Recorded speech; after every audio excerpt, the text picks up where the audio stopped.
ಇವತ್ತು ನಾವು ಮಾತನಾಡಿ ಕಲ್ತುಕೊಳ್ಳುವಂಥ ಒಂದು ವಿಷಯ ಏನು ಅಂತ ಅಂದರೆ, ಮನುಷ್ಯನು ಮಾತನಾಡುವುದೇಕೆ, ಪ್ರಾಣಿಗಳು ಮಾತನಾಡದೇ ಇರುವುದು ಏನಕ್ಕೆ ಎಂಬುದಾಗಿ ಮತ್ತೆ ಹೇಳ್ತೀನಿ. ಮನುಷ್ಯನು ಮಾತನಾಡುವಂಥದ್ದು ಏನಕ್ಕೆ, ಪ್ರಾಣಿಗಳು ಮಾತನಾಡದೇ ಇರುವಂಥದ್ದು ಏನಕ್ಕೆ ಎಂಬುದಾಗಿ. ಯಾಕೆ ಈ ಒಂದು ಅಂಶವನ್ನು ನಾವು ಆಲೋಚನೆ ಮಾಡಬೇಕು ಅಂತ ಅಂದರೆ, ಈ ಪ್ರಕೃತಿಯಲ್ಲಿ 84 ಲಕ್ಷ ಜೀವರಾಶಿಗಳಿದೆ.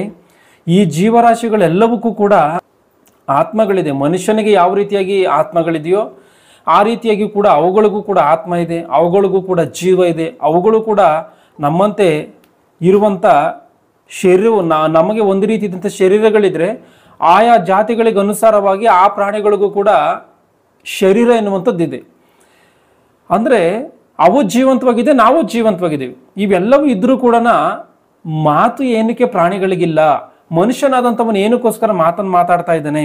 ಯಾಕೆ ದೇವರು ಪ್ರಾಣಿಗಳಿಗೆ ಮಾತನಾಡುವಂಥ ಅವಕಾಶವನ್ನು ಕೊಟ್ಟಿಲ್ಲ? ಮನುಷ್ಯನಿಗೆ ಮಾತ್ರ ಅವಕಾಶವನ್ನು ಏನಕ್ಕೆ ಮಾತನಾಡುವಂಥ ಅವಕಾಶವನ್ನು ಏನಕ್ಕೋಸ್ಕರ ಕೊಟ್ಟಿದ್ದಾನೆ ಎನ್ನುವಂಥದ್ದನ್ನು ನಾವು ಸ್ಪಷ್ಟವಾಗಿ ಈ ಒಂದು ಸಮಯದಲ್ಲಿ ಅರ್ಥ ಮಾಡಿ ಆಲೋಚನೆ ಮಾಡಬೇಕು. ಯಾಕೆ ಅಂತಂದರೆ, ಪ್ರಪಂಚದಲ್ಲಿ ಯಾವ ಮನುಷ್ಯನು ಕೂಡ ಯಾವತ್ತಿಗೂ ಆಲೋಚನೆ ಮಾಡದೇ ಇರುವಂಥ ಸಂಗತಿ ಇದು.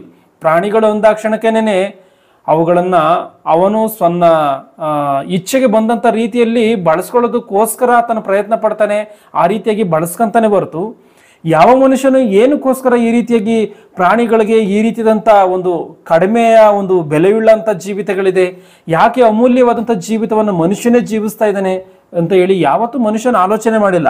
ಆದ ಕಾರಣವೇ ನಾವು ಇವತ್ತು ಈ ಅಂಶವನ್ನು ಆಲೋಚನೆ ಮಾಡಿ ದೇವರು ಅವುಗಳಿಗೆ ಮಾಡಿರುವಂಥ, ಅಂದರೆ ಪ್ರಾಣಿಗಳಿಗೂ ನಮಗೂ ಯಾಕೆ ಇಷ್ಟು ಒಂದು ತಾರತಮ್ಯಗಳನ್ನು ಮಾಡಿ ಅವುಗಳಿಗೆ ಮಾತು ಬರದೇ ಇರುವಂತೆ ಮಾಡಿ ನಮಗೆ ಮಾತು ಬರುವಂತೆ ಮಾಡಿ ಯಾಕೆ ದೇವರು ಈ ರೀತಿಯಾಗಿ ಮಾಡಿದ್ದಾನೋ ಎನ್ನುವಂಥದ್ದನ್ನು ನಾವು ಖಚಿತವಾಗಿ ಅರ್ಥ ಮಾಡಿಕೊಳ್ಳೋಣ. ಈ ಪ್ರಾಣಿ ಪಕ್ಷಿಗಳ ಒಂದು ಜೀವಿತವನ್ನು ನೋಡುವಂಥದ್ದಾದರೆ, ಅವುಗಳು ಒಂದು ಶಬ್ದಗಳ ಮೂಲಕವಾಗಿ ಅವರ ಜೀವಿತವನ್ನು ಮುಗಿಸ್ಬಿಡ್ತವೆ. ಅಂದರೆ ಇವತ್ತು ಒಂದು ನಾಯಿನ ನೋಡುವಂಥದ್ದಾದರೆ ಅದು ಮಾತಾಡಲ್ಲ, ಅದು ಬೊಗಳುವಂಥದ್ದು. ಅಂದರೆ ಆ ಒಂದು ಶಬ್ದದ ಮೂಲಕವಾಗಿ ಅದು ಜೀವನವನ್ನು ಕಳೆದು ಬಿಡ್ತದೆ. ಒಂದು ಪಕ್ಷಿಗಳಾಗಿರ್ಬೋದು, ಅವುಗಳು ಒಂದು ಚಿಕ್ಕ ಚಿಕ್ಕ ಧ್ವನಿಗಳನ್ನು ಮೂಲಕವಾಗಿ ಅವುಗಳ ಜೀವಿತವನ್ನು ಮುಗಿಸ್ತವೆ. ಆದರೆ ಮನುಷ್ಯನಿಗೆ ಆ ರೀತಿಯಾಗಿ ಇಲ್ಲ. ಮನುಷ್ಯನ ಪ್ರಾಣಿಗಳಿಗಿಂತ ಪಕ್ಷಿಗಳಿಗಿಂತ 84 ಲಕ್ಷ ಜೀವರಾಶಿಗಳಿಗಿಂತ ಮನುಷ್ಯನ ಜೀವಿತವನ್ನು ನಾವು ಆಲೋಚನೆ ಮಾಡುವಂಥದ್ದಾದರೆ, ಈ ಮಾತುಗಳ ವಿಷಯದಲ್ಲಿ, ಭಾಷೆಯ ವಿಷಯದಲ್ಲಿ ಮನುಷ್ಯನನ್ನು ನೋಡುವಂಥದ್ದಾದರೆ, ಮನುಷ್ಯನಿಗೆ ಎಷ್ಟೋ ಮಾತುಗಳಿದೆ, ಅಂದರೆ ಎಷ್ಟೋ ಭಾಷೆಗಳಿದೆ.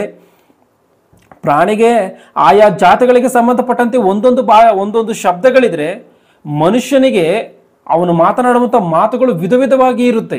ಒಂದು ಶಬ್ದವನ್ನು ಒಂದು ರೀತಿಯಾಗಿ ಉಚ್ಚಾರ ಮಾಡ್ತಾನೆ, ಇನ್ನೊಂದು ಶಬ್ದವನ್ನು ಇನ್ನೊಂದು ರೀತಿಯಾಗಿ ಉಚ್ಚಾರ ಮಾಡುವಂಥ ಒಂದು ಪರಿಸ್ಥಿತಿ ಮನುಷ್ಯನಿಗಿದೆ. ಎಷ್ಟೋ ಮಾತುಗಳಿದೆ, ಎಷ್ಟೋ ಭಾಷೆಗಳಿದೆ, ಮತ್ತು ಎಷ್ಟೋ ಶಬ್ದಗಳಿದೆ, ಮತ್ತು ಎಷ್ಟೋ ಹಾಡುಗಳನ್ನು ಆಡ್ತಾನೆ. ಅಂದರೆ ಪ್ರಾಣಿ ಪಕ್ಷಿಗಳಿಗೆ 84 ಲಕ್ಷ ಜೀವರಾಶಿಗಳಿಗೆ ಇಲ್ಲದೆ ಇರುವಂಥ ಒಂದು ಶ್ರೇಷ್ಠವಾದಂಥ ಜೀವಿತ ದೇವರು ಮನುಷ್ಯನಿಗೆ ಕೊಟ್ಟಿದ್ದಾನೆ. ಇದನ್ನು ನಾವು ಆಲೋಚನೆ ಮಾಡಬೇಕಾಗಿರುವಂಥ ಅಂಶ. ದೇವರು ಪ್ರಾಣಿಗಳಿಗೆ ಮಾತನ್ನು ಕೊಟ್ಟಿಲ್ಲ. ಮಾತನ್ನು ಯಾವ ಪ್ರಾಣಿಗಳು ಕೂಡ ಇವತ್ತು ಮನುಷ್ಯನ ಸ್ವರದಂತೆ, ಮನುಷ್ಯನ ರೀತಿಯಲ್ಲಿ ಮಾತನಾಡಲ್ಲ.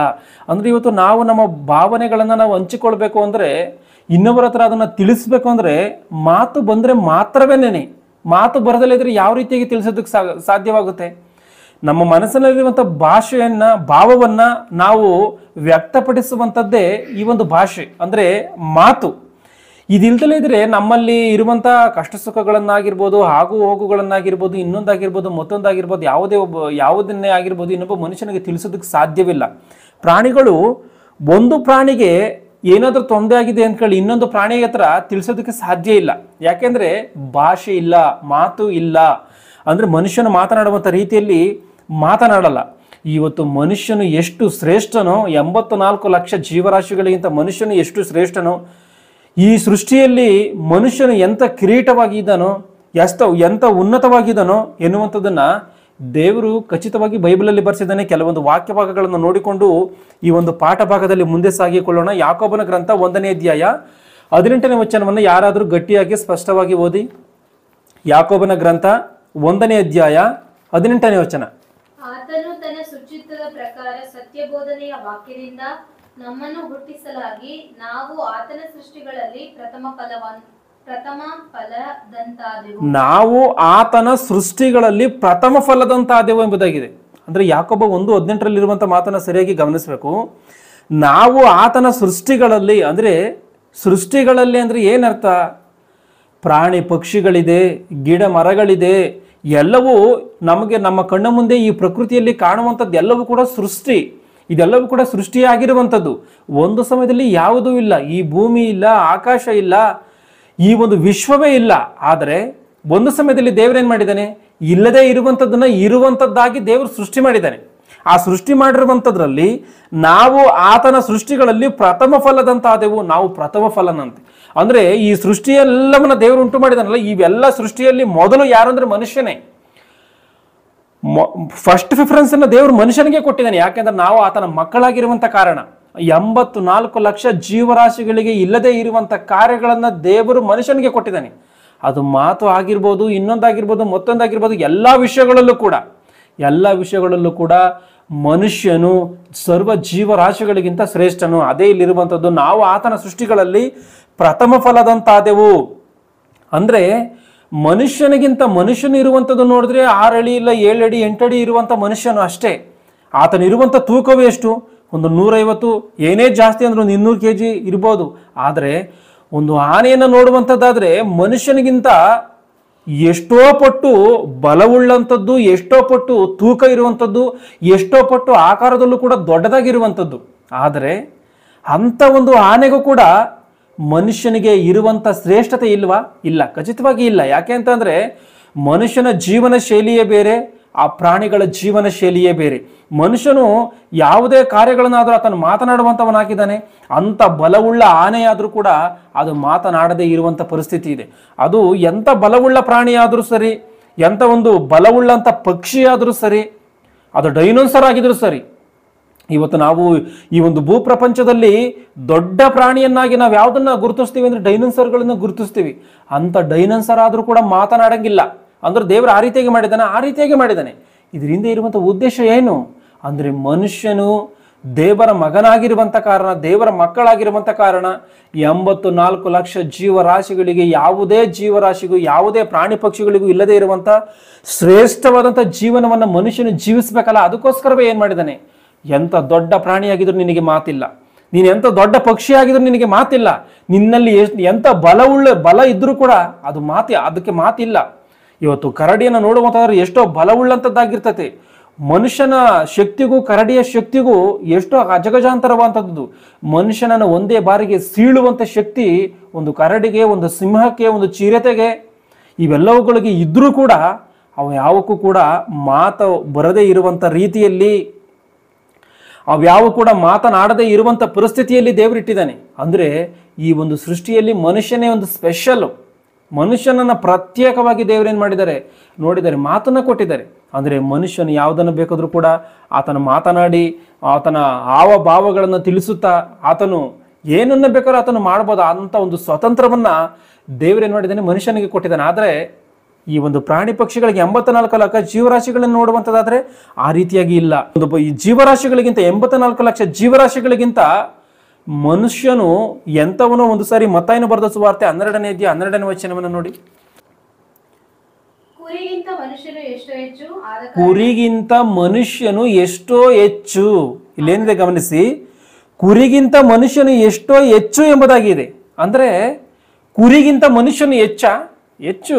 ಅದು ಕುರಿಯಾಗಿದ್ರು, ಅದು ಆನೆಯಾಗಿದ್ರು, ಅದು ಜಿರಾಫೆ ಆಗಿದ್ರು, ಎಂಥದ್ದಾಗಿದ್ರು 84 ಲಕ್ಷ ಜೀವರಾಶಿಗಳಿಗಿಂತಲೂ ಮನುಷ್ಯನು ಹೆಚ್ಚು. ಅದು ನೀರಿನಲ್ಲಿರುವಂಥ ಬೃಹದಾಕಾರದಲ್ಲಿರುವಂಥ ತಿಮಿಂಗಲವಾದರೂ ಆಗಿರ್ಬೋದು, ಯಾವುದೇ ಆಗಿರ್ಬೋದು, ಮನುಷ್ಯನಿಗಿಂತ ಹೆಚ್ಚಂತೆ. ಅಂದರೆ ದೇವರೇನನ್ನ ಗುರುತಿಸ್ತಾವನೆ ಇಲ್ಲಿ. ಏನಕ್ಕೆ ಅದಕ್ಕೆ ಮನುಷ್ಯನಿಗೆ ಏನಕ್ಕೆ ಮಾತು ಬರಬೇಕು? ಯಾಕೆ ಪ್ರಾಣಿ ಪಕ್ಷಿಗಳಿಗೆ ಮಾತನಾಡದಂಥ ರೀತಿಯಲ್ಲಿ ಮೂಗವಾಗಿ ಇರಬೇಕವು? ಯಾಕೆ ಶಬ್ದಗಳ ಮೂಲಕವಾಗಿ ಅವು ಜೀವಿತವನ್ನು ಕಳಿಬೇಕು ಅಂತ ಅಂದ್ರೆ ದೇವರು ಏನು ಹೇಳ್ತಾ ಇದ್ದಾನೆ? ಆತನ ಸೃಷ್ಟಿಗಳಲ್ಲಿ ಪ್ರಥಮ ಫಲ ಎಂಬುದಾಗಿ ಹೇಳಿದ್ದಾನೆ.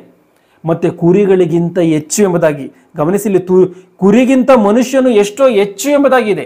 ಅಂದ್ರೆ ಕುರಿಗಿಂತ ಮನುಷ್ಯನು ಹೆಚ್ಚು. ಮತ್ತಾಯನ ಬರೆದ ಸುವಾರ್ತೆ 6:26 ಓದಿ. ಆಕಾಶದಲ್ಲಿ ಹಾರಾಡುವ ಹಕ್ಕಿಗಳನ್ನು ನೋಡಿರಿ, ಅವು ಬಿತ್ತುವುದಿಲ್ಲ, ಕುಯ್ಯುವುದಿಲ್ಲ, ಕಣಜಗಳಲ್ಲಿ ತುಂಬಿಟ್ಟುಕೊಳ್ಳುವುದಿಲ್ಲ. ಆದಾಗ್ಯೂ ಪರಲೋಕದಲ್ಲಿರುವ ನಿಮ್ಮ ತಂದೆಯು ಅವುಗಳನ್ನು ಸಾಕಿ ಸಲಹುತ್ತಾನೆ. ಇವತ್ತು ನಾವು ನಮ್ಮ ಹೊಟ್ಟೆಗೆ ಏನ್ ಬೇಕೋ ಅದನ್ನೆಲ್ಲವನ್ನ ಕೂಡಿಸಿಟ್ಕೊಳ್ತೀವಿ. ನಮ್ಮ ಆಹಾರಕ್ಕೋಸ್ಕರ ಅದು ರಾಗಿ ಆಗಿರ್ಬೋದು, ಭತ್ತ ಆಗಿರ್ಬೋದು, ಕಾಳುಗಳಾಗಿರ್ಬೋದು, ಏನು ನಮ್ಮ ಆಹಾರ ಪದಾರ್ಥಗಳೇನಿದೆ ಕೂಡಿಸಿಟ್ಕೊಳ್ತೀವಿ. ಯಾಕೆ? ಅದು ಬೇಕು, ನಾಳೆ ದಿನ ತಿನ್ನೋದಕ್ಕೆ ಬೇಕು ಎಂಬುದಾಗಿ.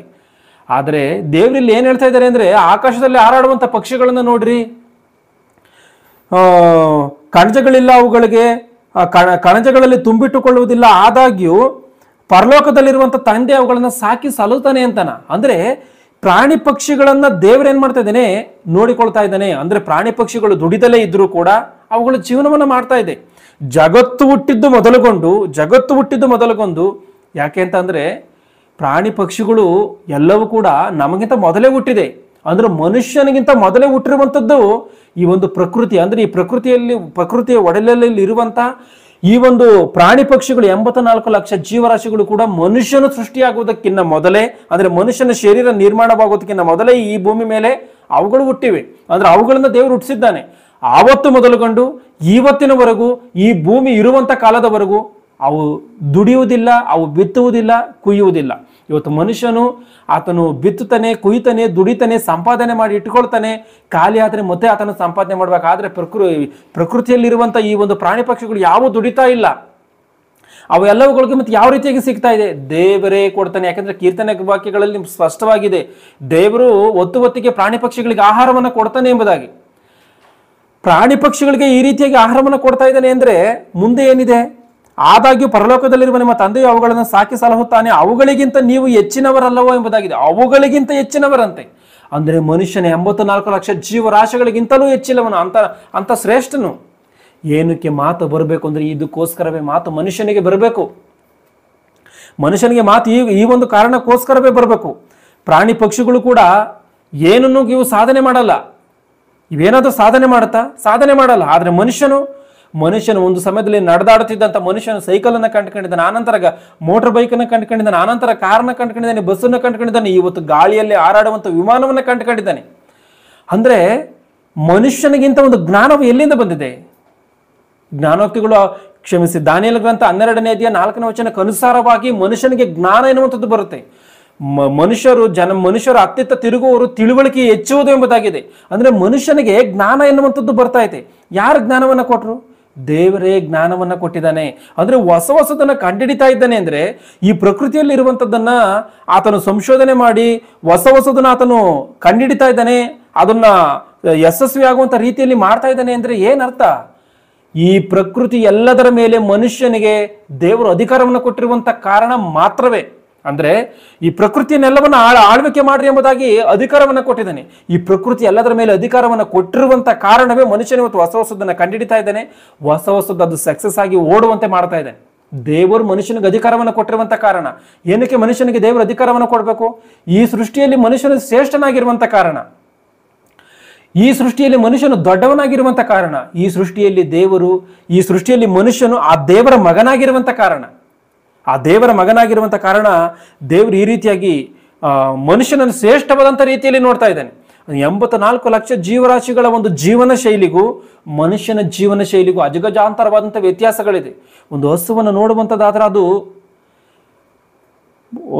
ಹಾಕಿದಂಥ, ನಾವು ಕಾಲಲ್ಲಿ ಕೈಯಲ್ಲೆಲ್ಲ ತುಳ್ಕೊಂಬಂದು ತಂದು ಹಾಕಿದಂಥ ಹುಲ್ಲನ್ನು ತಿನ್ಬೇಕವು.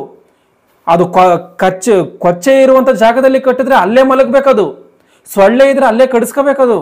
ಅಂದ್ರೆ ಯಾವ ರೀತಿಯಂತ ಹೀನವಾದಂಥ ಬದುಕು ಒಂದ್ಸರಿ ಆಲೋಚನೆ ಮಾಡಿ. ಒಂದ್ ವೇಳೆ ನಮಗೆ ಸಾಯಂಕಾಲ ಟೈಮಲ್ಲಿ ನಾವು ಒಂದು ಸ್ವಲ್ಪ ಹೊತ್ತು ಈಚೆಗಿದ್ದು ಯಾವುದೊಂದು ಚಿಕ್ಕ ಸೊಳ್ಳೆ ಕಡಿದ್ರೆ ನಮ್ಗೆ ಏನೋ ಒಂಥರ ಬೇಜಾರಾಗುತ್ತೆ. ಆದರೆ ಒಂದು ಸಾರಿ ಈ 84 ಲಕ್ಷ ಜೀವರಾಶಿಗಳ ಬದುಕನ್ನು ನಾವು ಒಂದ್ಸರಿ ಆಲೋಚನೆ ಮಾಡಿದೀವ ಯಾವತ್ತಾದ್ರೂ? ಒಂದು ವಸ್ತುವನ್ನು ನೋಡುವಂಥದ್ದಾದ್ರೆ ಹೀನವಾದಂಥ ಬದುಕನ್ನು ಬದುಕುತ್ತೆ ಅದು. ಆ ರೀತಿಯಾಗಿ ಬದುಕಿ, ಆ ರೀತಿಯಾಗಿ ನಾವು ಉಂಡು ಇದು ಹೆಚ್ಚಾಗಿರುವಂಥ ಎಂಜಲನ್ನ ತಿಂದು, ಕಾಲಲ್ಲಿ ತುಳಿದಂಥ ಮೇವನ್ನ ತಿಂದು, ಕೊಚ್ಚೆಯಲ್ಲಿ ಮಲಗಿ, ಅದು ಆ ರೀತಿಯಾಗಿನೇ ಎಲ್ಲ ಗಲೀಜೆಲ್ಲ ಅಲ್ಲೇ ಮಾಡ್ಕೊಂಡು ಬೆಳಗ್ಗೆ ನಾವು ಪಾತ್ರ ತೆಗೆದುಕೊಂಡು ಹೋದ್ರೆ ಸುಂದರವಾದಂಥ ಹಾಲನ್ನು ಕೊಡ್ಬೇಕಾ? ಅಂದ್ರೆ ಇದರಿಂದ ಯಾರಿದ್ದಾನೆ? ಇದರಿಂದ ದೇವರಿದ್ದಾನೆ. ಅಂದ್ರೆ ಮನುಷ್ಯನಿಗೆ ಈ ರೀತಿಯಾಗಿ ಪ್ರಕೃತಿ ಎಲ್ಲವೂ ಕೂಡ ಸೇವೆ ಮಾಡ್ಬೇಕಾ? 84 ಲಕ್ಷ ಜೀವರಾಶಿಗಳು ಕೂಡ ಸೇವೆ ಮಾಡ್ಬೇಕಾ? ಯಾವತ್ತಾದರೂ ಯಾವ ಹಸುವಾದರೂ ಏನು ನೀನನ್ನು ನನಗೆ ಅಂತ ಚೆನ್ನಾಗಿ ನೋಡ್ಕೊಂಡಿದ್ಯಾ, ನೀನಂತೂ ಒಳ್ಳೆ ಹಾಸಿಗೆ ಮೇಲೆ ಮಲಗ್ತೀಯ, ನನ್ನನ್ನು ಇಲ್ಲಿ ಕಟ್ಟಿದೆಯಾ, ನನ್ನ ಹಾಲು ಕೊಡಲ್ಲ ಎಂಬುದಾಗಿ ಹೇಳಿದೆಯಾ? ಹೇಳಿಲ್ಲ. ಯಾಕೆ ಹೇಳಿಲ್ಲ? ದೇವರದಕ್ಕೆ ಅನುಮತಿ ಕೊಟ್ಟಿಲ್ಲ. ಯಾಕೆ ಹೇಳಲ್ವಾ? ಹೇಳೋದಕ್ಕೆ ಮಾತು ಬರಲ್ಲ. ಆಲೋಚನೆ ಮಾಡಿ, ಒಂದು ವೇಳೆ ದನಗಳಿಗೆ ಮಾತು ಬಂದಿದ್ರೆ ಏನಂತಿದ್ದೋ? ಖಂಡಿತವಾಗ್ಲೂ ನ್ಯಾಯ ಎಂಬುದಾಗಿ ಕೇಳ್ತಿದ್ದೋ. ಆತ ದೇವ್ರು ಏನು ಮಾಡಿದ್ದಾನೆ? ಮನುಷ್ಯನಿಗೆ ಸೇವೆ ಮಾಡ್ಬೇಕು, ನೀನು ಬಾಯಿ ಮುಚ್ಕೊಂಡು, ಅದಕ್ಕೆ ನಿನಗೆ ಮಾತು ಬೇಕಿಲ್ಲ ಎಂಬುದಾಗಿ ದೇವರು ಅವೆಲ್ಲವುಗಳಿಗೂ ಕೂಡ ಮಾತನ್ನು ನಿಲ್ಲಿಸಿದ್ದಾನೆ. ಮನುಷ್ಯನಿಗೆ ಆ ರೀತಿಯಾಗಿ ಹಿಂದೆ ಮುಂದೆ ಮಾತನಾಡದೆ ಇರುವಂಥ ರೀತಿಯಲ್ಲಿ, ಎರಡೊಂದು ಕಾರ್ಯಗಳನ್ನು ಮಾಡದೇ ಇರುವಂಥ ರೀತಿಯಲ್ಲಿ ಮನುಷ್ಯನು ಯಾವುದಕ್ಕೆ ತೊಡಗಿಸ್ತಾನೋ ಅದನ್ನು ಮಾಡಿ ಅವು ದೇವರಿಂದ ಆಶೀರ್ವಾದವನ್ನು ಹೊಂದ್ಕೊಳ್ತವೆ. ಮನುಷ್ಯನಿಗೆ ನೀನು ಸೇವೆ ಮಾಡ್ಬೇಕು, ನನ್ನ ಮಕ್ಕಳಿಗೆ ಸೇವೆ ಮಾಡಬೇಕು ಎಂಬುದಾಗಿ 84 ಲಕ್ಷ ಜೀವರಾಶಿಗಳನ್ನು ದೇವರು ನೇಮಕ ಮಾಡಿದ್ದಾನೆ. ಆ ರೀತಿಯಾಗಿ ಮನುಷ್ಯನಿಗೆ ವಿಧೇಯವಾಗ್ತವೆ. ಅವು ಹಾಲನ್ನು ಕೊಡ್ಬೇಕಾ? ಎಲ್ಲಿ ಬೇಕೋ ಅಲ್ಲಿ ತಿಂತವೆ, ಅಲ್ಲಿ ಮಲಗ್ತವೆ, ಕಟ್ಟಿರೋ ಜಾಗದಲ್ಲಿ ಮಲಗ್ತವೆ, ಸುಂದರವಾದಂಥ ಹಾಲನ್ನು ಕೊಡ್ತವೆ, ಮನುಷ್ಯನಿಗೆ ಸೇವೆ ಮಾಡ್ತವೆ. ಒಂದು ವೇಳೆ ಆತನ ಯಾವುದೋ ಸರ್ಕಸ್ಗೆ ತೆಗೆದುಕೊಂಡು ಹೋದ್ರೆ ಅಲ್ಲೂ ಕೂಡ ಆ ಮನುಷ್ಯನು ಹೇಳಿದಂಥ ರೀತಿಯಲ್ಲಿ ಕೇಳುವಂಥದ್ದನ್ನು ನಾವು ಇವತ್ತು ಸರ್ಕಸ್ಸಲ್ಲಿ ನೋಡ್ತಾ ಇದ್ದೀವಿ. ಆಕಾರದಲ್ಲಿ ಅಷ್ಟು ದೊಡ್ಡದಾಗಿರುವಂಥ ಆನೆಯು ಕೂಡ ಮನುಷ್ಯನು ಪಳಗಿಸ್ತಾ ಇದ್ದಾನೆ ಅಂದ್ರೆ ಏನರ್ಥ? ಮನುಷ್ಯನಿಗೆ ಅದು ವಿಧೇಯನಾಗ್ತಾ ಇದೆ. ಮನುಷ್ಯನು ಹೇಳಿದಂಥ ರೀತಿಯಲ್ಲಿ ಅದು ಒಳಗಾಗ್ತಾ ಇದೆ. ಅಂದರೆ ದೇವರ ಮಾತನ್ನ ಪ್ರಕೃತಿ ಎಲ್ಲವೂ ಕೂಡ 84 ಲಕ್ಷ ಜೀವರಾಶಿಗಳು ಕೂಡ ಕೇಳ್ತಾ ಇದೆ ಎನ್ನುವಂಥದ್ದು ಖಚಿತವಾಗಿ ನಾವು ಅರ್ಥ ಮಾಡಿಕೊಳ್ಬೇಕು. ಅಷ್ಟು ನಾವಿವತ್ತು ನಮ್ಗೇನೋ ಅಧಿಕಾರ ಇದೆ ಅಂದ್ಕೊಳ್ಳಿ, ನಮಗೆ ಒಂದು ಜಾಸ್ತಿ ದೊಡ್ಡ ಅಧಿಕಾರ ಇರುವಂಥವ್ರು ಯಾರು ಕೂಡ ನಾವು ಇನ್ನೊಬ್ಬ ಮನುಷ್ಯನಿಗೆ ಒಳಗಾಗೋದಕ್ಕೆ ನಾವು ಇಷ್ಟಪಡಲ್ಲ. ಇವತ್ತು ನಮಗೊಂದು ಒಬ್ಬ ದೊಡ್ಡ ಅಧಿಕಾರಿ ಆಗಿದ್ದೀನಿ ಅಂದ್ಕೊಳ್ಳಿ, ನಾನು ಒಂದು ಚಿಕ್ಕ ಅಧಿಕಾರಿಗೆ ಒಳಗಾಗೋದಕ್ಕೆ ಇಷ್ಟಪಡ್ತೀವ? ಇಲ್ಲ, ಯಾವುದೇ ಕಾರಣಕ್ಕೂ ಆ ರೀತಿಗೆ ನಾವು ಇಷ್ಟಪಡಲ್ಲ. ಆದರೆ ಬಲದಲ್ಲಿ ಎಷ್ಟೋ ದೊಡ್ಡದಾಗಿರುವಂಥ ಒಂದು ಆನೆ ಬಲದಲ್ಲಿ ಎಷ್ಟೋ ಚಿಕ್ಕದಾಗಿರುವಂಥ ಈ ಒಂದು ಮನುಷ್ಯನಿಗೆ ಒಳಗಾಗ್ತಾ ಇದೆ ಅಂದ್ರೆ ಏನರ್ಥ? ದೇವರ ಮಾತುಗಳಿಗೆ ವಿಧೇಯನಾಗಿ ದೇವರ ಆಜ್ಞೆಯನ್ನು ಪಾಲಿಸುವಂಥ ರೀತಿಯಲ್ಲಿ ಈ ಪ್ರಕೃತಿ ಎಲ್ಲವೂ ಕೂಡ, ಅಂದರೆ ಇವೆಲ್ಲ ಜೀವರಾಶಿಗಳು ಕೂಡ ಮನುಷ್ಯನಿಗೆ ಒಳಪಡ್ತಾ ಇದೆ. ಇದಕ್ಕೆ ಕಾರಣ ಏನು ಅಂತಂದರೆ ದೇವರು ಏನಕ್ಕೋಸ್ಕರ ಇದನ್ನು ಯಾಕೆ ಮನುಷ್ಯನಿಗೆ ಪ್ರಾಣಿಗಳಿಗೆ ಮಾತನ್ನು ಕೊಟ್ಟಿಲ್ಲ ಅಂತಂದರೆ ಇದೇ ಕಾರಣ. ಇವತ್ತು ಪ್ರಾಣಿಗಳಿಗೆ ಮನುಷ್ಯನ ರೀತಿಯಲ್ಲಿ ಪ್ರಾಣಿಗಳಿಗೂ ಕೂಡ ಒಂದು ವೇಳೆ ಮಾತನ್ನು ಕೊಡುವಂಥದ್ದಾದರೆ ಮನುಷ್ಯನನ್ನು ಪ್ರಶ್ನೆ ಮಾಡ್ತವೆ. ನೀನು ಹೇಳುವಂಥದ್ದು ನ್ಯಾಯವಾ? ನೀನು ಮಾಡುವಂಥದ್ದು ನ್ಯಾಯವಾ? ನಾನು ನಿನಗೋಸ್ಕರವೇ ನನ್ನ ಬದುಕನ್ನು ಸಾಗಿಸ್ತಾ ಇದ್ದೀನಿ. ಒಂದು ವೇಳೆ ನೀನು ನನ್ನನ್ನು ಬಲಿಯಾಗಿ ಅರ್ಪಿಸಿದ್ರು, ನೀನು ನನ್ನನ್ನು ಕತ್ತರಿಸಿದ್ರು ನಾನು ಅದಕ್ಕೆ ಒಳಪಡ್ತೀನಿ. ಆದರೆ ನನ್ನನ್ನು ಈ ರೀತಿಯಾಗಿ ನೀನು ಸೇವೆಗೆ ಬಳಸ್ಕೊತಾ ಇರುವಂಥ ನೀನು ದೇವರಿಗೋಸ್ಕರ ಬದುಕ್ತಾ ಇದೆಯಾ ಎಂಬುದಾಗಿ ಕೇಳ್ತಾ ಇರಲ್ವ? ಖಚಿತವಾಗಿ ಕೇಳ್ತಾ ಇತ್ತು. ಆದರೆ ದೇವ್ರೇನು ಮಾಡಿದ್ದಾನೆ? ಯಾವುದಕ್ಕೂ ಕೂಡ ಮಾತು ಬರದೇ ಇರುವಂಥ ರೀತಿಯಲ್ಲಿ ಅವುಗಳಿಗೆ ಮೂಕವನ್ನಾಗಿ ಮಾಡಿ ಸೇವೆ ಮಾಡುವಂಥ ರೀತಿಯಲ್ಲಿ ದೇವರೇ ಮಾಡಿದ್ದಾನೆ. ಇವತ್ತು ಪ್ರಾಣಿ ಪಕ್ಷಿಗಳು ಬದುಕುವಂಥ ರೀತಿಗೂ ಮನುಷ್ಯನ ಬದುಕುವಂಥ ರೀತಿಗೂ ಅಜಗಜಾಂತರವಾದಂಥ ವ್ಯತ್ಯಾಸಗಳಿದೆ. ಪಕ್ಷಿಗಳ ಒಂದು ಜೀವಿತವನ್ನು ನೋಡುವಂಥದ್ದಾದರೆ ನೀವು ಅರ್ಧ ರಾತ್ರಿಯಲ್ಲಿ ಹೋಗಿ ಆ ಗೂಡನ್ನು ಹಿಂಗೆ ಟಚ್ ಮಾಡಿದ್ರು ಕೂಡ ಕ್ಷಣದಲ್ಲಿ ಆರಿ ಹೋಗುತ್ತೆ. ಒಂದು ವೇಳೆ ನಾವು ಮಲಗಿರ್ತೀವಿ ಅಂದ್ಕೊಳ್ಳಿ, ಯಾರೋ ನಮ್ಮ ಮನೆ ಬಾಗಿಲನ್ನ ಬಂದು ಅರ್ಧ ರಾತ್ರಿಯಲ್ಲಿ ನಾವು ಚೆನ್ನಾಗಿ ನಿದ್ದೆ ಮಾಡುವಂಥ ಸಮಯದಲ್ಲಿ ನಾವು ಅರ್ಧ ರಾತ್ರಿಯಲ್ಲಿ ಬಾಗಿಲನ್ನ ಬಡಿದ್ರೆ ನಾವು ಬಾಗಿಲನ್ನ ತೆಗೆಯೋದಕ್ಕೆ ಎಷ್ಟೋ ಹೊತ್ತಾಗುತ್ತೆ. ಏನಕ್ಕೋಸ್ಕರ ಇದಾಗುತ್ತೆ? ಆಳವಾದ ನಿದ್ರೆಯಲ್ಲಿ ನಾವು ಜಾರಿ ಇರ್ತೀವಿ. ಆದರೆ ಪಕ್ಷಿಗಳ ಗೂಡನ್ನು ನಾವು ತಾಕ್ತಿದ್ದಂಗೆನೆ ಅದು ಆರಿ ಹೋಗ್ಬಿಡ್ತತೆ. ಅಂದರೆ ನಿದ್ರೆ ನಮಗಿದ್ದಂಥ ನಿದ್ರೆಗಳು ಅದಕ್ಕಿಲ್ವಾ? ಇಲ್ಲ. ಆಲೋಚನೆ ಮಾಡಿ, ನಮಗಿದ್ರಂಥ ನಿದ್ರೆಗಳು ಪ್ರಾಣಿ ಪಕ್ಷಿಗಳಿಗೆ ಇಲ್ಲ. ಆ ರೀತಿಯಾದಂಥ ಬದುಕನ್ನು ಪ್ರಾಣಿ ಪಕ್ಷಿಗಳು ಬದುಕ್ತಾ ಇದ್ದಾವೆ. ಅಂದರೆ ಮನುಷ್ಯನ ಜೀವಿತಕ್ಕೂ ಪ್ರಾಣಿ ಪಕ್ಷಿಗಳ ಜೀವಿತಕ್ಕೂ ಎಷ್ಟು ಅಜಗಜಾಂತರವಾದಂಥ ವ್ಯತ್ಯಾಸಗಳಿದೆಯೋ ನಾವು ಸ್ಪಷ್ಟವಾಗಿ ಇದನ್ನೆಲ್ಲವನ್ನು ಆಲೋಚನೆ ಮಾಡಬೇಕು. ದೇವರಿಷ್ಟೆಲ್ಲವನ್ನು ಮಾಡೋದಕ್ಕೆ ಕಾರಣ ಏನು ಅಂತಂದರೆ ಮನುಷ್ಯನ ಆ ದೇವರಿಗೋಸ್ಕರ ಬದುಕಬೇಕು ಅಂತಾನ. ಇವತ್ತು ಮನುಷ್ಯನಿಗೆ ಮಾತು ಬರದಲ್ಲಿದ್ರೆ ಏನಾಗುತ್ತೆ? ಪ್ರಾಣಿಗಳಿಗೇನೋ ಮನುಷ್ಯನಿಗೆ ವಿಧೇಯನಾಗಬೇಕು ಅಂತ ಹೇಳಿ ದೇವರು ಪ್ರಾಣಿ ಪಕ್ಷಿಗಳಿಗೆ ಮಾತನ್ನು ಕೊಟ್ಟಿಲ್ಲ. ಆದರೆ ಮನುಷ್ಯನಿಗೆ ಮಾತನ್ನು ಕೊಡದಲ್ಲೇ ಇದ್ರೆ ಏನಾಗುತ್ತೆ? ಕೆಲವರು ಮಾತು ಬರದಲ್ಲೇ ಇರುವಂಥವ್ರು ಇದ್ದಾರೆ. ಅವ್ರಿಗೆ ಎಂಥ ಒಂದು ಕಷ್ಟದ ಪರಿಸ್ಥಿತಿಯೋ ಗೊತ್ತಾ? ಅವ್ರು ಮಾತನಾಡುವಂಥದ್ದು ಇನ್ನೊಬ್ಬ ಮಾತು ಬರದೇ ಇರುವಂಥ ವ್ಯಕ್ತಿಗೆ ಮಾತ್ರವೇ ಅರ್ಥವಾಗುತ್ತೆ. ಮಾತು ಬರುವಂಥ ವ್ಯಕ್ತಿಗೆ ಅದು ಅರ್ಥ ಆಗಲ್ಲ. ಏನಕ್ಕೆ ಅರ್ಥ ಆಗಲ್ಲ? ಆ ಭಾಷೆ ಬೇರೆ ರೀತಿಯಾಗಿರ್ತತೆ, ಅವರ ಸನ್ನೆಗಳು ಬೇರೆ ರೀತಿಯಾಗಿರ್ತತೆ. ಆದ್ದರಿಂದಲೇ ಅದು ತಿಳಿಯಲ್ಲ, ಅದು ಅವ್ರವ್ರಿಗೆ ತಿಳಿಯುತ್ತೆ ಅಷ್ಟೇನೆ. ಅಂದರೆ ಮನುಷ್ಯನಿಗೆ ಮಾತು ಬರದಲ್ಲೇ ಇದ್ರೆ ಭಯಂಕರವಾದಂಥ ಪರಿಸ್ಥಿತಿ ಇರ್ತದೆ. ಪ್ರಾಣಿ ಪಕ್ಷಿಗಳ ಜೀವಿತ ಯಾವ ರೀತಿಯಾಗಿರ್ತತೋ ಆ ರೀತಿಯಾಗಿಯೇ ಇರ್ತದೆ. ಹಂಗಾದ್ರೆ ಶ್ರೇಷ್ಠವಾದಂಥ ರೀತಿಯಲ್ಲಿ ಕಂಡಿದ್ದಾನೆ ದೇವರು ಮನುಷ್ಯನನ್ನ. ಯಾಕೆ ಕೆಲವರು ಮೂಗರಾಗಿ ಹುಟ್ಟಿದ್ದಾರೆ, ಯಾಕೆ ಕೆಲವರು ಮಾತು ಇಲ್ಲದೆ ಇರುವಂಥ ರೀತಿಯಲ್ಲಿ ಹುಟ್ಟುತ್ತಾ ಇದ್ದಾರೆ ಅಂತ ಹೇಳಿ ಒಂದು ವೇಳೆ ನಿಮ್ಮ ಮನಸ್ಸಲ್ಲಿ ಕ್ವಶನ್ ಇದ್ದರೆ, ದೇವರು ಅವಯವಗಳನ್ನು ಮಾಡುವಂಥ ಸಮಯದಲ್ಲಿ ನಮ್ಗೆಲ್ಲರಿಗೂ ಕೂಡ ಏನಕ್ಕೆ ಅವಯವಗಳನ್ನು ಕೊಡ್ತಾ ಇದ್ದಾನೆ ಅಂತ ಅಂದರೆ ಆ ದೇವರ ಕೆಲಸವನ್ನು ನೆರವೇರಿಸುವುದಕ್ಕೆ ಮಾತ್ರವೇ. ಯಾರಿಗೆ ಸುವಾರ್ತೆ ಈಗ ನಮಗೆ ಮಾತೇನಕ್ಕೆ ಬರಬೇಕು? ದೇವರ ಕೆಲಸವನ್ನು ಮಾಡೋದಕ್ಕೋಸ್ಕರ. ಆ ದೇವರ ಕೆಲಸವನ್ನು ಮಾಡುವಂತ ಕೆಲಸ ಯಾರಿಗೆ ಇಲ್ವೋ ಈ ಭೂಮಿ ಮೇಲೆ ಅವನಿಗೆ ಮಾತನ್ನು ಕೊಡಲ್ಲ. ಇವತ್ತು ಯಾರಿಗೆ ನಡೆದು ಹೋಗಿ ದೇವರ ಕೆಲಸವನ್ನು ಮಾಡುವಂತ ಕೆಲಸ ಒಬ್ಬನ ಪಾಲಿಗೆ ಇಲ್ಲ ಅಂದ್ಕೊಂಡ್ರೆ ಆತನಿಗೆ ಕಾಲಿಲ್ಲ. ಒಬ್ಬನಿಗೆ ಕೈಯಿಂದ ಮಾಡುವಂತ ದೇವರ ಕೆಲಸ ಈ ಭೂಮಿ ಮೇಲೆ ಆತನಿಗೆ ಇಲ್ಲ ಅಂತಂದ್ರೆ ಆತನಿಗೆ ಕೈಯನ್ನು ಕೊಡಲ್ಲ ದೇವರು. ಅಂದ್ರೆ ಇವತ್ತು ಅವಯವಗಳು ಸರಿಯಾಗಿದೆ ನಮಗೆ ಅಂತ ಅಂದ್ರೆ ಈ ಅವಯವಗಳನ್ನೆಲ್ಲವನ್ನ ದೇವರು ಕೊಟ್ಟಿರುವಂತ ಕಾರಣ ಏನು ಅಂತಂದ್ರೆ ಈ ಅವಯವಗಳ ಮೂಲಕವಾಗಿ ದೇವರ ನಾಮವನ್ನು ಮಹಿಮೆ ಪಡಿಸುವಂತ ರೀತಿಯಲ್ಲಿ, ದೇವರಿಗೆ ಮಹಿಮೆ ಆಗುವಂತ ರೀತಿಯಲ್ಲಿ ದೇವರ ಕೆಲಸವನ್ನ ಮಾಡೇ ತೀರ್ಬೇಕು. ಅದಕ್ಕೋಸ್ಕರವೇ ಅವಯವಗಳು ಉಳ್ಳವರಾಗಿ, ಸರಿಯಾದಂತ ಅಂಗಗಳು ಉಳ್ಳಂತವರಾಗಿ ನಾವು ಹುಟ್ಟಿದೀವಿ. ಇದು ನಾವು ಜಾಗ್ರತೆಯಿಂದ ಅರ್ಥ ಮಾಡಿಕೊಳ್ಬೇಕಾಗಿರುವಂತ ಒಂದು ಸಂಗತಿ. ಒಂದ್ ವೇಳೆ ಈ ಪ್ರಾಣಿ ಪಕ್ಷಿಗಳಿಗೆ ಮಾತನಾಡುವಂತ ಒಂದು ಶಕ್ತಿ ಇಲ್ವಾ? ಪ್ರಾಣಿ ಪಕ್ಷಿಗಳು ಮಾತನಾಡುವಂತ ಶಕ್ತಿ ಇಲ್ವಾ? ಅವುಗಳು ಕೂಡ ಮಾತನಾಡ್ತವೆ. ಅವುಗಳು ಇವತ್ತು ರೋಗಗಳು ಬಂದರೂ ಕೂಡ ಅವು ತಿಳಿಸ್ತಾ ಇಲ್ಲ. ಇವತ್ತು ಒಂದ್ ವೇಳೆ ಮಾತಿದ್ರೆ ಅವು ಕೂಡ ತಿಳಿಸ್ತಾ ಇದ್ದವು. ಇವತ್ತು ನಮ್ಮ ಒಂದು ಸೃಷ್ಟಿಯನ್ನು ನಾವು ಆಲೋಚನೆ ಮಾಡಿ ನೋಡುವಂಥದ್ದಾದ್ರೆ ಈ ಒಂದು ಪ್ರಾಣಿ ಪಕ್ಷಿಗಳ ಒಂದು ಜೀವಿತಗಳಿಗಿಂತ ಮನುಷ್ಯನ ಜೀವಿತ ಎಂಥ ಶ್ರೇಷ್ಠವಾದಂಥದ್ದೋ ಎಂಬುದಾಗಿ ನಮ್ಮ ಸೃಷ್ಟಿಯನ್ನ, ಮನುಷ್ಯನ ಒಂದು ಸೃಷ್ಟಿಯನ್ನು ನಾವು ಒಂದ್ಸಾರಿ ಆಲೋಚನೆ ಮಾಡಿ ನೋಡುವಂಥದ್ದಾದ್ರೆ ದೇವರು ಯೋಬನ ಗ್ರಂಥದಲ್ಲಿ ಏನು ಹೇಳಿದರೋ, ಯೋಬನ ಗ್ರಂಥ 35ನೇ ಅಧ್ಯಾಯ 11ನೇ ವಚನವನ್ನ ಗಮನಿಸಿ. ಯೋಬನ ಗ್ರಂಥ 35ನೇ ಅಧ್ಯಾಯ 11ನೇ ವಚನವನ್ನು ಓದಿ. ಕಾಡು ಮೃಗಗಳಿಗಿಂತ ನಮಗೆ ಹೆಚ್ಚು ಜ್ಞಾನವನ್ನು ಬೋಧಿಸುತ್ತಾ, ಆಕಾಶದ ಪಕ್ಷಿಗಳಿಗಿಂತ ಹೆಚ್ಚು ಬುದ್ಧಿಯನ್ನು ನಮಗೆ ಕಲಿಸುತ್ತಾ ಎಂದು ಹೇಳಿಕೊಳ್ಳುವುದೇ ಇಲ್ಲ.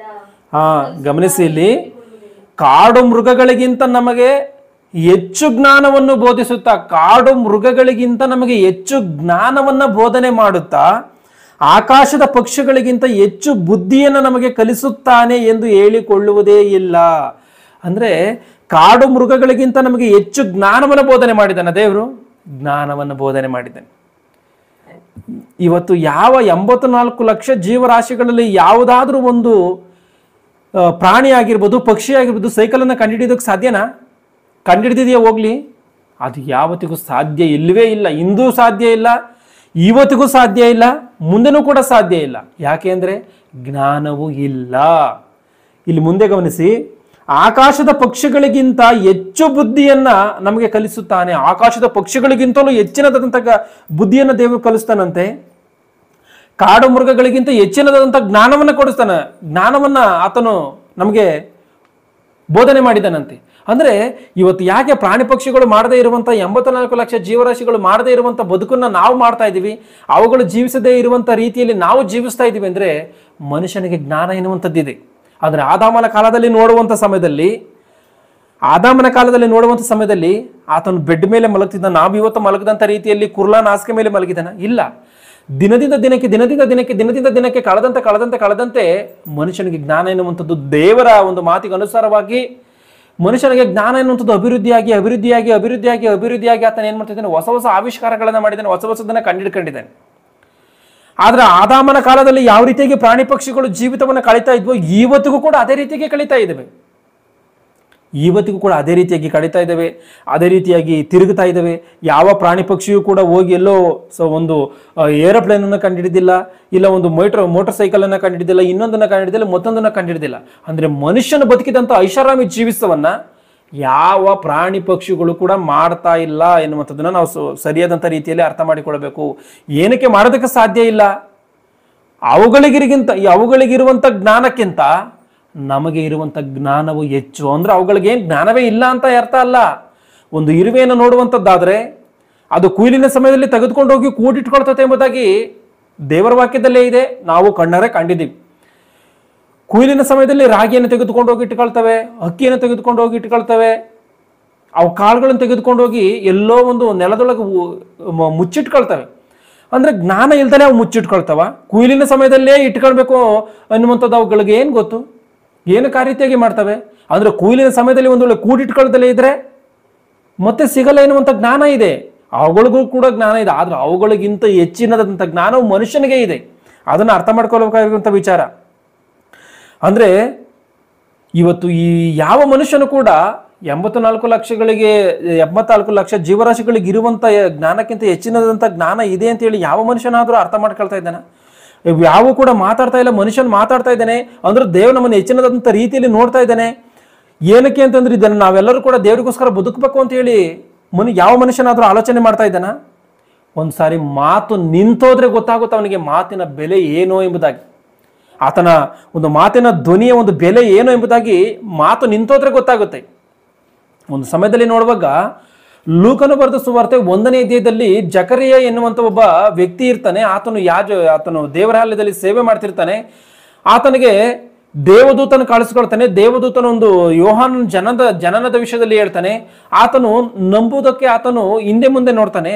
ಆ ಒಂದು ಸಮಯದಲ್ಲಿ ಆ ದೇವದೂತನ ಏನಂತ ಹೇಳ್ತಾನೆ ಅಂದ್ರೆ, ಇದೆಲ್ಲವೂ ನೆರವೇರುವ ತನಕ ನೀನು ಮಾತನಾಡದೆ ಮೂಕನಾಗಿರ್ತೀಯ ಎಂಬುದಾಗಿ ಹೇಳ್ತಾನೆ. ಈ ಮಾತನಾಡದೆ ಮೂಕನಾಗಿರ್ತೀಯ ಅಂತ ಹೇಳಿದ ಕ್ಷಣಕ್ಕೆ ಆತನಿಗೆ ಮಾತು ನಿಂತೋಗ್ಬಿಡ್ತದೆ. ಅಂದ್ರೆ ಮಾತು ಬರುವಂತ ವ್ಯಕ್ತಿಗೆ ಮಾತು ನಿಂತೋದ್ರೆ ಅದು ಯಾವ ರೀತಿಯಾಗಿರ್ತದೆ? ಕೆಲವೊಂದು ವ್ಯಕ್ತಿಗಳಿಗೆ ಕೆಲವೊಂದು ಸಮಯದಲ್ಲಿ ಈ ಪ್ಯಾರಲಿಸಿಸ್ ಆಗ್ಬಿಡ್ತದೆ. ಅವ್ರಿಗೆ ಆವಾಗ ಮಾತನಾಡಕ್ಕಾಗದೆ ಹೋಗ್ಬಿಡ್ತಾರೆ. ಅವ್ರಿಗೆ ಯಾವ ರೀತಿಯಾಗಿರ್ತದೆ ಅದು? ಇವತ್ತು ನಾವು ಮಾತನಾಡ್ತಿದ್ದಂಥವ್ರು ಮಾತು ಬರದಂಥ ರೀತಿಯಲ್ಲಿ ಆಗುವಾಗ ಆ ಪರಿಸ್ಥಿತಿ ಯಾವ ರೀತಿಯಾಗಿರ್ತದೆ? ಆ ಪರಿಸ್ಥಿತಿಯಲ್ಲೇ ಗೊತ್ತಾಗುತ್ತೆ ಮಾತು ಎಂಥ ಬೆಲೆಯುಳ್ಳಂಥದ್ದೋ ಅಂತಾನ. ಇವತ್ತು ಮನುಷ್ಯನಿಗೆ ಏನಕ್ಕೋಸ್ಕರ ಈ ಮಾತು ಬೇಕೋ? ಆದಿಕಾಂಡ 1:28 ಓದಿ. ಆದಿಕಾಂಡ ಗ್ರಂಥ 1ನೇ ಅಧ್ಯಾಯ 28ನೇ ವಚನವನ್ನ.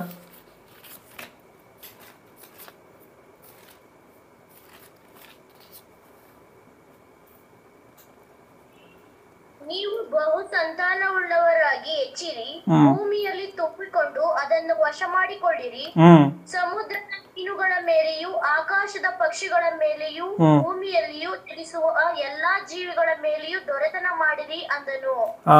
ಸಾಕು. ಇಲ್ಲಿ 26ನೇ ವಚನವನ್ನು ಕೂಡ ಗಮನಿಸಿ. ಆಮೇಲೆ ದೇವರು, ನಮ್ಮ ಸ್ವರೂಪದಲ್ಲಿ ನಮ್ಮ ಹೋಲಿಕೆಗೆ ಸರಿಯಾಗಿ ಮನುಷ್ಯರನ್ನ ಉಂಟು ಮಾಡೋಣ, ಅವರು ಸಮುದ್ರದಲ್ಲಿರುವ ಮೀನುಗಳ ಮೇಲೆಯೂ, ಅಂದ್ರೆ ನಮ್ಮ ಸ್ವರೂಪದಲ್ಲಿ ನಮ್ಮ ಹೋಲಿಕೆಯಲ್ಲಿ ಮನುಷ್ಯರನ್ನ ಉಂಟು ಮಾಡೋಣ ಎಂಬುದಾಗಿ ದೇವರು ತೀರ್ಮಾನ ಮಾಡ್ಕೊಂತ ಇದ್ದಾನೆ.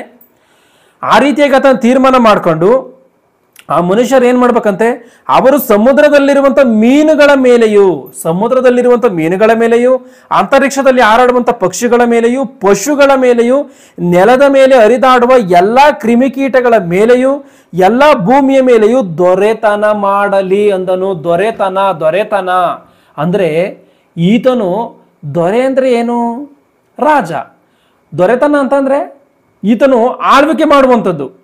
ಈತನ ಆಳ್ವಿಕೆ ಮಾಡ್ಬೇಕಂತೆ. ಯಾವುದರ ಮೇಲೆ ಆಳ್ವಿಕೆ? ಮನುಷ್ಯರ ಮೇಲೆ ಆಳ್ವಿಕೆ ಅಲ್ಲ. ಇವತ್ತು ಮನುಷ್ಯರ ಮೇಲೆ ಅಧಿಕಾರಿಗಳಾಗಿದಾರಲ್ಲ, ಮನುಷ್ಯರ ಮೇಲೆ ಆಳ್ವಿಕೆಯನ್ನು ಕೊಡ್ತಾ ಇಲ್ಲ ದೇವರು. ಪ್ರಕೃತಿಯ ಮೇಲೆ ದೇವರು ಮನುಷ್ಯನಿಗೆ ಆಳ್ವಿಕೆಯನ್ನು ಕೊಡ್ತಾ ಇದ್ದಾನೆ. ಸಮುದ್ರದಲ್ಲಿರುವಂಥ ಮೀನುಗಳ ಮೇಲೆ, ಆಕಾಶದಲ್ಲಿ ಇರುವಂಥ ಪಕ್ಷಿಗಳ ಮೇಲೆ, ಪಶುಗಳ ಮೇಲೆ, ನೆಲದ ಮೇಲೆ ಹರಿದಾಡುವಂಥ ಕ್ರಿಮಿ ಕೀಟಗಳ ಮೇಲೆ ನೀವೆಲ್ಲರೂ ದೊರೆತನವನ್ನು ಮಾಡ್ರಿ ಎಂಬುದಾಗಿ ದೇವರು ಒಂದು ರಾಜತ್ವದ ಅಧಿಕಾರವನ್ನು ಕೊಡ್ತಾ ಇದ್ದಾನೆ. ಅಧಿಕಾರ ಗಮನಿಸಿ, ಇಲ್ಲಿ ಅಧಿಕಾರ 28ನ ಗಮನಿಸಿ. ಅವರನ್ನ ಗಂಡು ಹೆಣ್ಣಾಗಿ ನಿರ್ಮಿಸಿದನು, ಇದಲ್ಲದೆ ದೇವರು ಅವರನ್ನು ಆಶೀರ್ವದಿಸಿ, ನೀವು ಬಹುಸಂತಾನವುಳ್ಳವರಾಗಿ ಹೆಚ್ಚಿರಿ, ಭೂಮಿಯಲ್ಲಿ ತುಂಬಿಕೊಂಡು ಅದನ್ನು ವಶ ಮಾಡಿಕೊಳ್ಳಿರಿ, ಸಮುದ್ರದ ಮೀನುಗಳ ಮೇಲೆಯೂ ಆಕಾಶದ ಪಕ್ಷಿಗಳ ಮೇಲೆಯೂ ಭೂಮಿಯಲ್ಲಿ ಚಲಿಸುವ ಎಲ್ಲಾ ಜೀವಿಗಳ ಮೇಲೆಯೂ ದೊರೆತನ ಮಾಡಿರಿ ಎಂದನು. ಭೂಮಿ ಮೇಲೆ ಚಲಿಸುವಂತ ಎಲ್ಲಾ ಜೀವಿಗಳ ಮೇಲೆ ನೀವು ದೊರೆತನವನ್ನು ಮಾಡಿರಿ ಎಂಬುದಾಗಿ. ಇವತ್ತು ನಮ್ಮ ಕರ್ನಾಟಕಕ್ಕೆ ಮುಖ್ಯಮಂತ್ರಿಯಾದಂಥ ಸಿದ್ದರಾಮಯ್ಯನವರು ಇದ್ದಾರೆ. ಅವ್ರಿಗೆ ಮುಖ್ಯಮಂತ್ರಿ ಅಂತ ಹೇಳಿ ಗುರುತಿಸಿ ಅವ್ರಿಗೆ ಯಾವ ಅಧಿಕಾರವನ್ನು ಕೊಡ್ದಲೇ ಇದ್ರೆ ಅವ್ರು ಯಾವ ರೀತಿಯಾಗಿ ದೊರೆತನ ಮಾಡೋದಕ್ಕಾಗುತ್ತೆ? ಪ್ರಧಾನಿ ಇದ್ದಾರೆ, ಪ್ರಧಾನಿ ಎಂಬುದಾಗಿ ಇವ್ರನ್ನ ನರೇಂದ್ರ ಮೋದಿ ಎಂಬುದಾಗಿ ಅವ್ರನ್ನ ಗುರುತಿಸ್ಬಿಟ್ಟು ಅವ್ರಿಗೆ ಯಾವ ಅಧಿಕಾರವನ್ನು ಕೊಡ್ದಲೇ ಇದ್ರೆ ಅವ್ರು ಯಾವ ರೀತಿಯಾಗಿ ದೊರೆತನ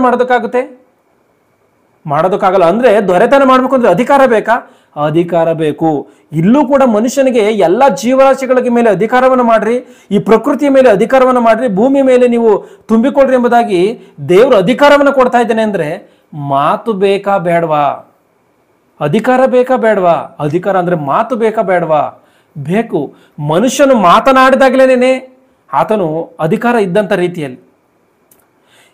ಒಬ್ಬ ಪೊಲಿಟಿಷಿಯನ್ಗೆ ಯಾವ ರೀತಿಯಾಗಿ ಆತನು ದೊರೆತನ ಮಾಡ್ಬೇಕಂದ್ರೆ ಅಧಿಕಾರ ಬೇಕೋ, ಈ ಪ್ರಕೃತಿ ಎಲ್ಲದರ ಮೇಲೆ ಮನುಷ್ಯನ ಆಳ್ವಿಕೆ ಮಾಡ್ಬೇಕಂದ್ರೆ ಆತನಿಗೆ ಅಧಿಕಾರ ಬೇಕು. ಯಾವ ರೀತಿಯಾಗಿ? ಎಲ್ಲ ಜೀವರಾಶಿಗಳು ಮನುಷ್ಯನಿಗೆ ತಲೆಬಾಗಬೇಕು. ಎಲ್ಲ ಜೀವರಾಶಿಗಳು ಕೂಡ ಮನುಷ್ಯನ ಹೇಳಿದಂಥ ರೀತಿಯಲ್ಲಿ ಕೇಳಬೇಕು. ಮನುಷ್ಯನು ಅವೆಲ್ಲವುಗಳ ಮೇಲೆ ಈತನ ಅಧಿಕಾರವನ್ನು ನಡೆಸಬೇಕು. ಅಂದ್ರೆ ಇವತ್ತು ಯಾವುದೇ ಒಂದು ಪ್ರಾಣಿನ ತೆಗೆದುಕೊಂಡು ಬಂದು ಅದನ್ನ ಕೊಡಿದ್ರು ಕೂಡ ಅದು ತಲೆಬಾಗ್ತಾ ಇದೆ. ಅದನ್ನು ತೆಗೆದುಕೊಂಡೋಗಿ ಸರ್ಕಸ್ಗೆ ಇಟ್ಟರು ಕೂಡ ಅದಕ್ಕೂ ಕೂಡ ರೆಡಿ. ಕೊಚ್ಚೆಯಲ್ಲಿ ಕಟ್ಟಿದ್ರೆ ಅದಕ್ಕೂ ರೆಡಿ. ಏನು ಮನುಷ್ಯನ್ ಏನು ಮಾಡಿದ್ರು ಅದು ಸಿದ್ಧವಾಗಿದೆ. ಅಂದರೆ ಇಂಥ ಶ್ರೇಷ್ಠವಾದಂಥ ಮನುಷ್ಯನು ಈ ಒಂದು ಪ್ರಾಣಿ ಪಕ್ಷಿಗಳ ಮೇಲೆ ಆತನು ಅಧಿಕಾರವನ್ನು ನಡೆಸುವಂಥ ರೀತಿಯಲ್ಲಿ ಮಾಡ್ತಾ ಇದ್ದಾನೆ. ಚೆನ್ನಾಗಿ ಗಮನಿಸಿ, ಇವತ್ತು ಈ ಒಂದು ಪ್ರಾಣಿ ಪಕ್ಷಿಗಳ ಮೇಲೆ ಎಲ್ಲ ಅಧಿಕಾರವನ್ನು ನಡೆಸಬೇಕು ಅಂದರೆ ಮನುಷ್ಯನಿಗೆ ಮಾತು ಬೇಕು. ಅದಕ್ಕೋಸ್ಕರವೇ ದೇವರೇನು ಮಾಡಿದ್ದಾನೆ? ಮಾತನ್ನು ಕೊಟ್ಟಿದ್ದಾನೆ. ಮಾತನ್ನು ಕೊಡುವಂಥ ಕಾರಣವೇ ಈ ಮನುಷ್ಯನ ಇವತ್ತು ಮಾತನಾಡ್ತಾ ಇದ್ದಾನೆ. ದೇವರು ಮಾತನ್ನು ಕೊಡದಲೇ ಇದ್ದರೆ, ದೇವರು ಮನುಷ್ಯನಿಗೆ ಮಾತನ್ನು ಕೊಡದಲೇ ಇದ್ರೆ ಮನುಷ್ಯನ ಮಾತನಾಡೋದಕ್ಕಾಗ್ತಾ ಇರಲಿಲ್ಲ. ಈ ಒಂದು ಸೃಷ್ಟಿಯಲ್ಲಿ ಶ್ರೇಷ್ಠನಾಗಿರ್ಬೇಕು ಅಂತಲೇ ಮಾತನ್ನು ಕೊಟ್ಟಿದ್ದಾನೆ. ಅಂದರೆ ಇಲ್ಲಿ ದೇವರು ಹೇಳ್ತಾ ಇದ್ದಾನೆ, ಆದಾಮನನ್ನು ಸೃಷ್ಟಿ ಮಾಡುವಂಥ ಸಮಯದಲ್ಲಿ ಮನುಷ್ಯನ ಎಲ್ಲದರ ಮೇಲೆ ಆಳ್ವಿಕೆಯನ್ನು ಮಾಡಲಿ ಎಂಬುದಾಗಿ ಹೇಳ್ತಾ ಇದ್ದಾನೆ. ಅಂದರೆ ಆದಾಮನು ಆ ಒಂದು ಕಾಲಕ್ಕೆ ನೋಡಿದಂಥ ಸಮಯ, ಆ ಸಂದರ್ಭಕ್ಕೆ ತಕ್ಕಂತೆ ಆದಾಮನು ಪ್ರಕೃತಿಗೆಲ್ಲವೂ ರಾಜನು. ಇವತ್ತು ಮನುಷ್ಯನು ಈ ಪ್ರಕೃತಿ ಎಲ್ಲದಕ್ಕೆ ರಾಜನು. ಮನುಷ್ಯರ ಮೇಲೆ ಆಳ್ವಿಕೆ ಅಲ್ಲ, ಮನುಷ್ಯನ ಮೇಲೆ ಆಳ್ವಿಕೆಯನ್ನು ದೇವರು ಇಲ್ಲಿ ಕೊಡ್ತಾ ಇಲ್ಲ. ಪ್ರಕೃತಿಯ ಮೇಲೆ, ಜೀವರಾಶಿಗಳ ಮೇಲೆ ದೇವರು ಆಳ್ವಿಕೆಯನ್ನು ಕೊಡ್ತಾ ಇದ್ದಾನೆ. ಇವತ್ತು ನಾವು ಕೆಲವೊಂದು ಮಾತುಗಳನ್ನು ಹೇಳ್ತಿರ್ತೀವಿ. ಕಾಡಿನ ರಾಜ ಸಿಂಹ ಎಂಬುದಾಗಿ ನಾವು ಮಾತಾಡ್ತಾ ಇರ್ತೀವಿ. ಕಾಡಿನ ರಾಜ ಸಿಂಹವನ್ನು ತೆಗೆದುಕೊಂಡೋಗಿ ನಾವು ಕಾಡಿನ ರಾಜ ಎಂಬುದಾಗಿ ಹೇಳ್ತೀವಿ. ಕಾಡಿನ ರಾಜ ಸಿಂಹವ? ಕಾಡಿನ ರಾಜ ಸಿಂಹ ಎನ್ನುವಂಥದ್ದು ಅಲ್ಲ. ಯಾಕೆಂದ್ರೆ ಕಾಡಿಗೆ ರಾಜ ಮನುಷ್ಯನು. ಇವತ್ತು 84 ಲಕ್ಷ ಜೀವರಾಶಿಗಳಿಗೆ ರಾಜನು ಮನುಷ್ಯನು. ನಾನು ರಾಜ ಎನ್ನುವಂಥ ಸಂಗತಿ ಸಿಂಹಕ್ಕೆ ಗೊತ್ತಿಲ್ಲ. ಯಾಕೆ? ಅಂತ ಒಂದು ತಿಳುವಳಿಕೆ ಇಲ್ಲ, ಅಂಥ ಮಟ್ಟಿಗೆ ತಿಳುವಳಿಕೆ ಇಲ್ಲ. ಯಾಕೆಂದ್ರೆ ಅದು ಆ ರೀತಿಯಾಗಿ ಅರ್ಥ ಮಾಡ್ಕೊಳ್ಳೋದಕ್ಕೂ ಸಾಧ್ಯ ಇಲ್ಲ. ನಾವು ಮನುಷ್ಯನೇ ನಮಗೆ ರಾಜನು, ನಾವೆಲ್ಲರೂ ಕೂಡ ಒಳಗಾಗಬೇಕು ಎನ್ನುವಂಥದ್ದು ಪ್ರತಿಯೊಂದು ಜೀವರಾಶಿಗಳು ಕೂಡ ಅರ್ಥ ಮಾಡಿಕೊಂಡಿರುವಂಥ ಕಾರಣವೇ ಎಲ್ಲವೂ ಕೂಡ ಒಳಗಾಗ್ತಾ ಇದೆ. ಮನುಷ್ಯನು ರಾಜನು. ಅದಕ್ಕೇನೇನೆ 1 ಪೇತ್ರ 2:9 ಏನಿದೆಯೋ ಅದನ್ನು ಓದಿ. 1 ಪೇತ್ರ 2:9 ನಿಮ್ಮನ್ನು ಕತ್ತಲೆಯೊಳಗಿಂದ ಕರೆದು ತನ್ನ ಆಶ್ಚರ್ಯಕರವಾದ ಬೆಳಕಿನಲ್ಲಿ ಸೇರಿಸಿದಾತನ ಗುಣಾತಿಶಯಗಳನ್ನು ಪ್ರಚಾರ ಮಾಡುವವರಾಗುವಂತೆ ದೇವರಾದುಕೊಂಡ ಜನಾಂಗವು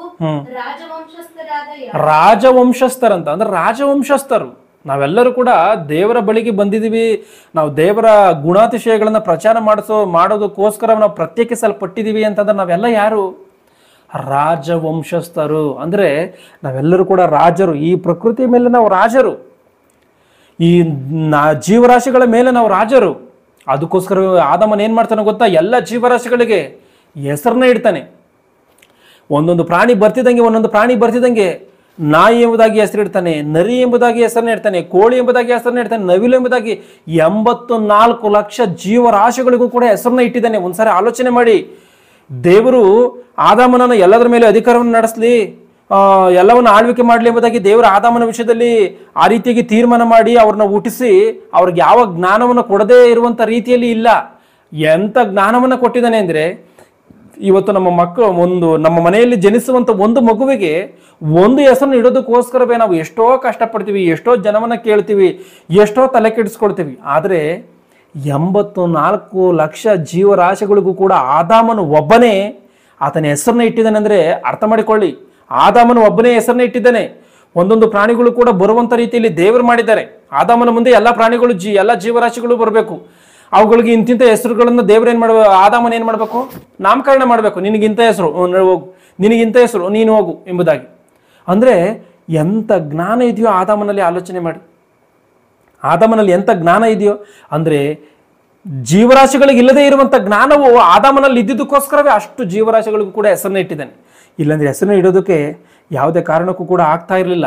ಇವತ್ತು ಆದಾಮನು ಮಾತ್ರವೇ ಅಲ್ಲ, ಯೇಸು ಕ್ರಿಸ್ತನ ವಿಚಾರದಲ್ಲಿ ನೋಡುವಂಥದ್ದಾದರೆ ಯೇಸು ಕ್ರಿಸ್ತನು ಹುಟ್ಟಿದಂಥ ಸಮಯದಲ್ಲಿ ಯಹೂದ್ಯರ ಅರಸನಾಗಿ ಹುಟ್ಟಿದವನು ಎಲ್ಲಿದ್ದಾನೆ ಎಂಬುದಾಗಿ ವಾಕ್ಯ ಬರೆಯಲ್ಪಟ್ಟಿದೆ. ಅಂದರೆ ಯೇಸು ಕ್ರಿಸ್ತನು ಹುಟ್ಟುವಾಗಲೇ ರಾಜನಾಗಿ ಹುಟ್ಟಿದ್ದಾನೆ. ರಾಜನಾಗಿ ಹುಟ್ಟಿದ್ದಾನೆ. ಆದಾಮನು ಆತನು ಕೂಡ ರಾಜನು.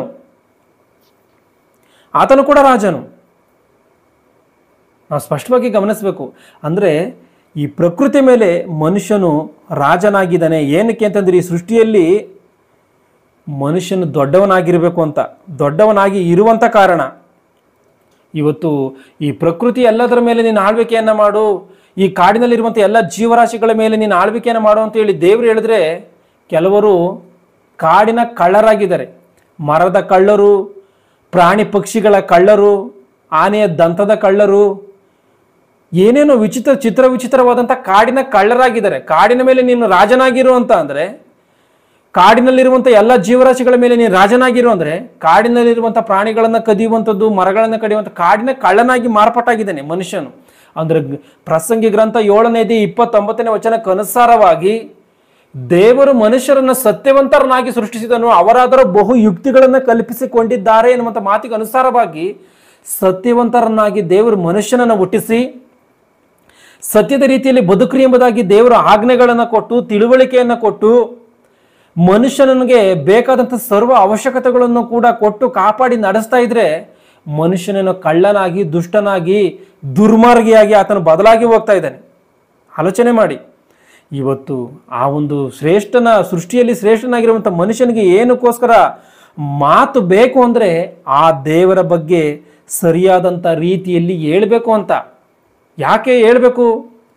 ಮನುಷ್ಯನು ದೇವರನ್ನ ಸರಿಯಾದಂಥ ರೀತಿಯಲ್ಲಿ ಅರ್ಥ ಮಾಡಿಕೊಂಡಿಲ್ವಲ್ಲ, ಮನುಷ್ಯನು ದೇವರನ್ನ ಬಿಟ್ಟು ದೂರ ಹೋಗಿದ್ದಾನಲ್ಲ, ದೇವರ ವಿಚಾರದಲ್ಲಿ ಸರಿಯಾದಂಥ ಅವಗಾಹನೆ ಮನುಷ್ಯನಿಗೆ ಇಲ್ವಲ್ಲ, ಅದಕ್ಕೋಸ್ಕರ ಆ ಒಂದು ಸೃಷ್ಟಿ ಮಾಡಿದಂಥ ಸೃಷ್ಟಿಕರ್ತನ ಕಾರ್ಯಗಳನ್ನು ದೇವರು ಯಾವ ರೀತಿಯಾಗಿ ಮನುಷ್ಯನನ್ನ ಕಾಪಾಡ್ತಾ ಇದ್ದಾನೋ, ನಡೆಸ್ತಾ ಇದ್ದಾನೋ, ಯಾವ ರೀತಿಯಾಗಿ ಶ್ರೇಷ್ಠವಾದಂಥ ರೀತಿಯಲ್ಲಿ ನೋಡಿದನೋ, ಮಾತು ಬರುವಂಥ ರೀತಿಯಲ್ಲಿ ಏನಕ್ಕೋಸ್ಕರ ಮಾಡಿದನೋ, ಇವೆಲ್ಲವನ್ನು ಹೇಳ್ಬೇಕು ಅಂತಲೇ ಮನುಷ್ಯನಿಗೆ ದೇವರು ಮಾತನ್ನ ಕೊಟ್ಟಿದ್ದಾನೆ ಎನ್ನುವುದನ್ನು ಸ್ಪಷ್ಟವಾಗಿ ಅರ್ಥ ಮಾಡಿಕೊಳ್ಳಬೇಕು.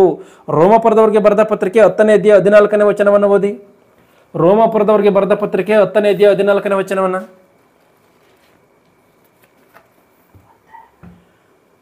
ರೋಮಪುರದವರಿಗೆ ಬರೆದ ಪತ್ರಿಕೆ 10ನೇ ಅಧ್ಯಾಯ 14ನೇ ವಚನ. ಆದರೆ ತಾವು ಯಾವುದನ್ನು ನಂಬಲಿಲ್ಲವೋ ಆತನ ನಾಮವನ್ನು ಹೇಳಿಕೊಳ್ಳುವುದು ಹೇಗೆ? ಮತ್ತು ಆತನ ಸುದ್ದಿಯನ್ನು ಕೇಳದಿರುವಲ್ಲಿ ಆತನನ್ನು ನಂಬುವುದು ಹೇಗೆ?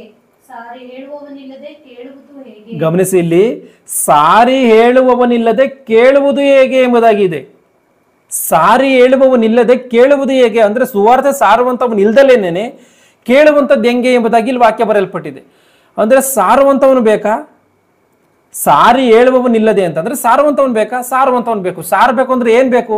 ಮಾತು ಬಂದ್ರೆ ಮಾತ್ರವೇ ಮಾತು ಸಾರೋದಕ್ಕಾಗದು. ಇವತ್ತು ಮಾತು ಬರದಲ್ಲಿ ಸುವಾರ್ತೆ ಸಾರೋದಕ್ಕಾಗುತ್ತಾ? ಆಗಲ್ಲ. ಮಾತು ಬಂದ್ರೆ ಸುವಾರ್ತೆ ಸಾರೋದಕ್ಕಾಗದು. ಅಂದ್ರೆ ಸುವಾರ್ತೆ ಸಾರಬೇಕು ಅಂತಾನೆ ದೇವರು ಮಾತನ್ನ ಕೊಟ್ಟಿದ್ದಾನೆ ಮನುಷ್ಯನಿಗೆ. ಹೌದು, ಖಚಿತವಾಗಿ. ಸಾರಿ ಹೇಳುವವನಿಲ್ಲದೆ ಕೇಳುವುದು ಹೇಗೆ? ಸಾರುವವರು ಕಳುಹಿಸಲ್ಪಡದೆ ಸಾರುವುದೆಲ್ಲಿ? ಇದಕ್ಕೆ ಸರಿಯಾಗಿ ಶುಭದ ಸುವಾರ್ತೆಯನ್ನು ಸಾರುವವರ ಪಾದಗಳು ಎಷ್ಟೋ ಅಂದವಾಗಿವೆ. ಶುಭದ ಸುವಾರ್ತೆಯನ್ನು ಸಾರುವವರ ಪಾದಗಳು ಅಂದ್ರೆ ಶುಭದ ಸುವಾರ್ತೆಯನ್ನು ಸಾರುವಂತವರು ಶ್ರೇಷ್ಠ ಅಂತ. ಅಂದ್ರೆ ಆ ರೀತಿಯಾಗಿ ಸಾರಬೇಕು ಅಂತಲೇ, ದೇವರ ಬಗ್ಗೆ ತಿಳಿಸ್ಬೇಕು ಅಂತಲೇ ದೇವರು ಮನುಷ್ಯನಿಗೆ ಮಾತನ್ನ ಕೊಟ್ಟಿದ್ದಾನೆ ಹೊರತು ಮನುಷ್ಯನ ಕೆಲಸಕ್ಕೆ ಬಾರದೇ ಇರುವಂತ ಮಾತುಗಳನ್ನ ಮಾತಾಡ್ಕೊಂಡು ಆತನ ನಾಶವಾಗಬೇಕು ಅಂತ ಅಲ್ಲ.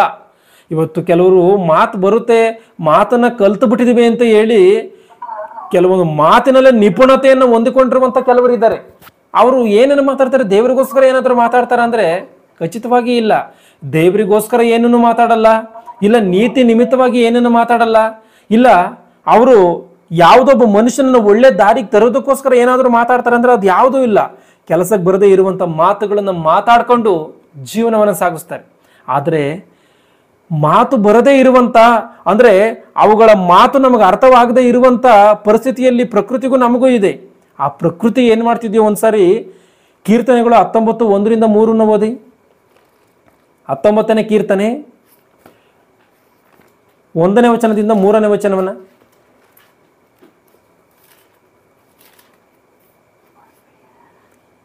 ಆಕಾಶವು ದೇವರ ಪ್ರಭಾವವನ್ನು ಪ್ರಚುರಪಡಿಸುತ್ತದೆ.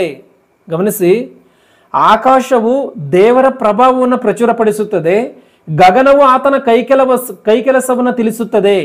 ಆಕಾಶವು ಮಾತಾಡುತ್ತಾ ಅಂತ ಹೇಳಿ ನಾವು ಅಂದ್ಕೊಳ್ತೀವಿ, ಆದ್ರೆ ಇಲ್ಲಿ ವಾಕ್ಯ ಏನ್ ಬರೆಯಲ್ಪಟ್ಟಿದೆ? ಆಕಾಶವು ದೇವರ ಪ್ರಭಾವವನ್ನು ಪ್ರಚುರಪಡಿಸುತ್ತಂತೆ. ಅಂದ್ರೆ ಯಾವ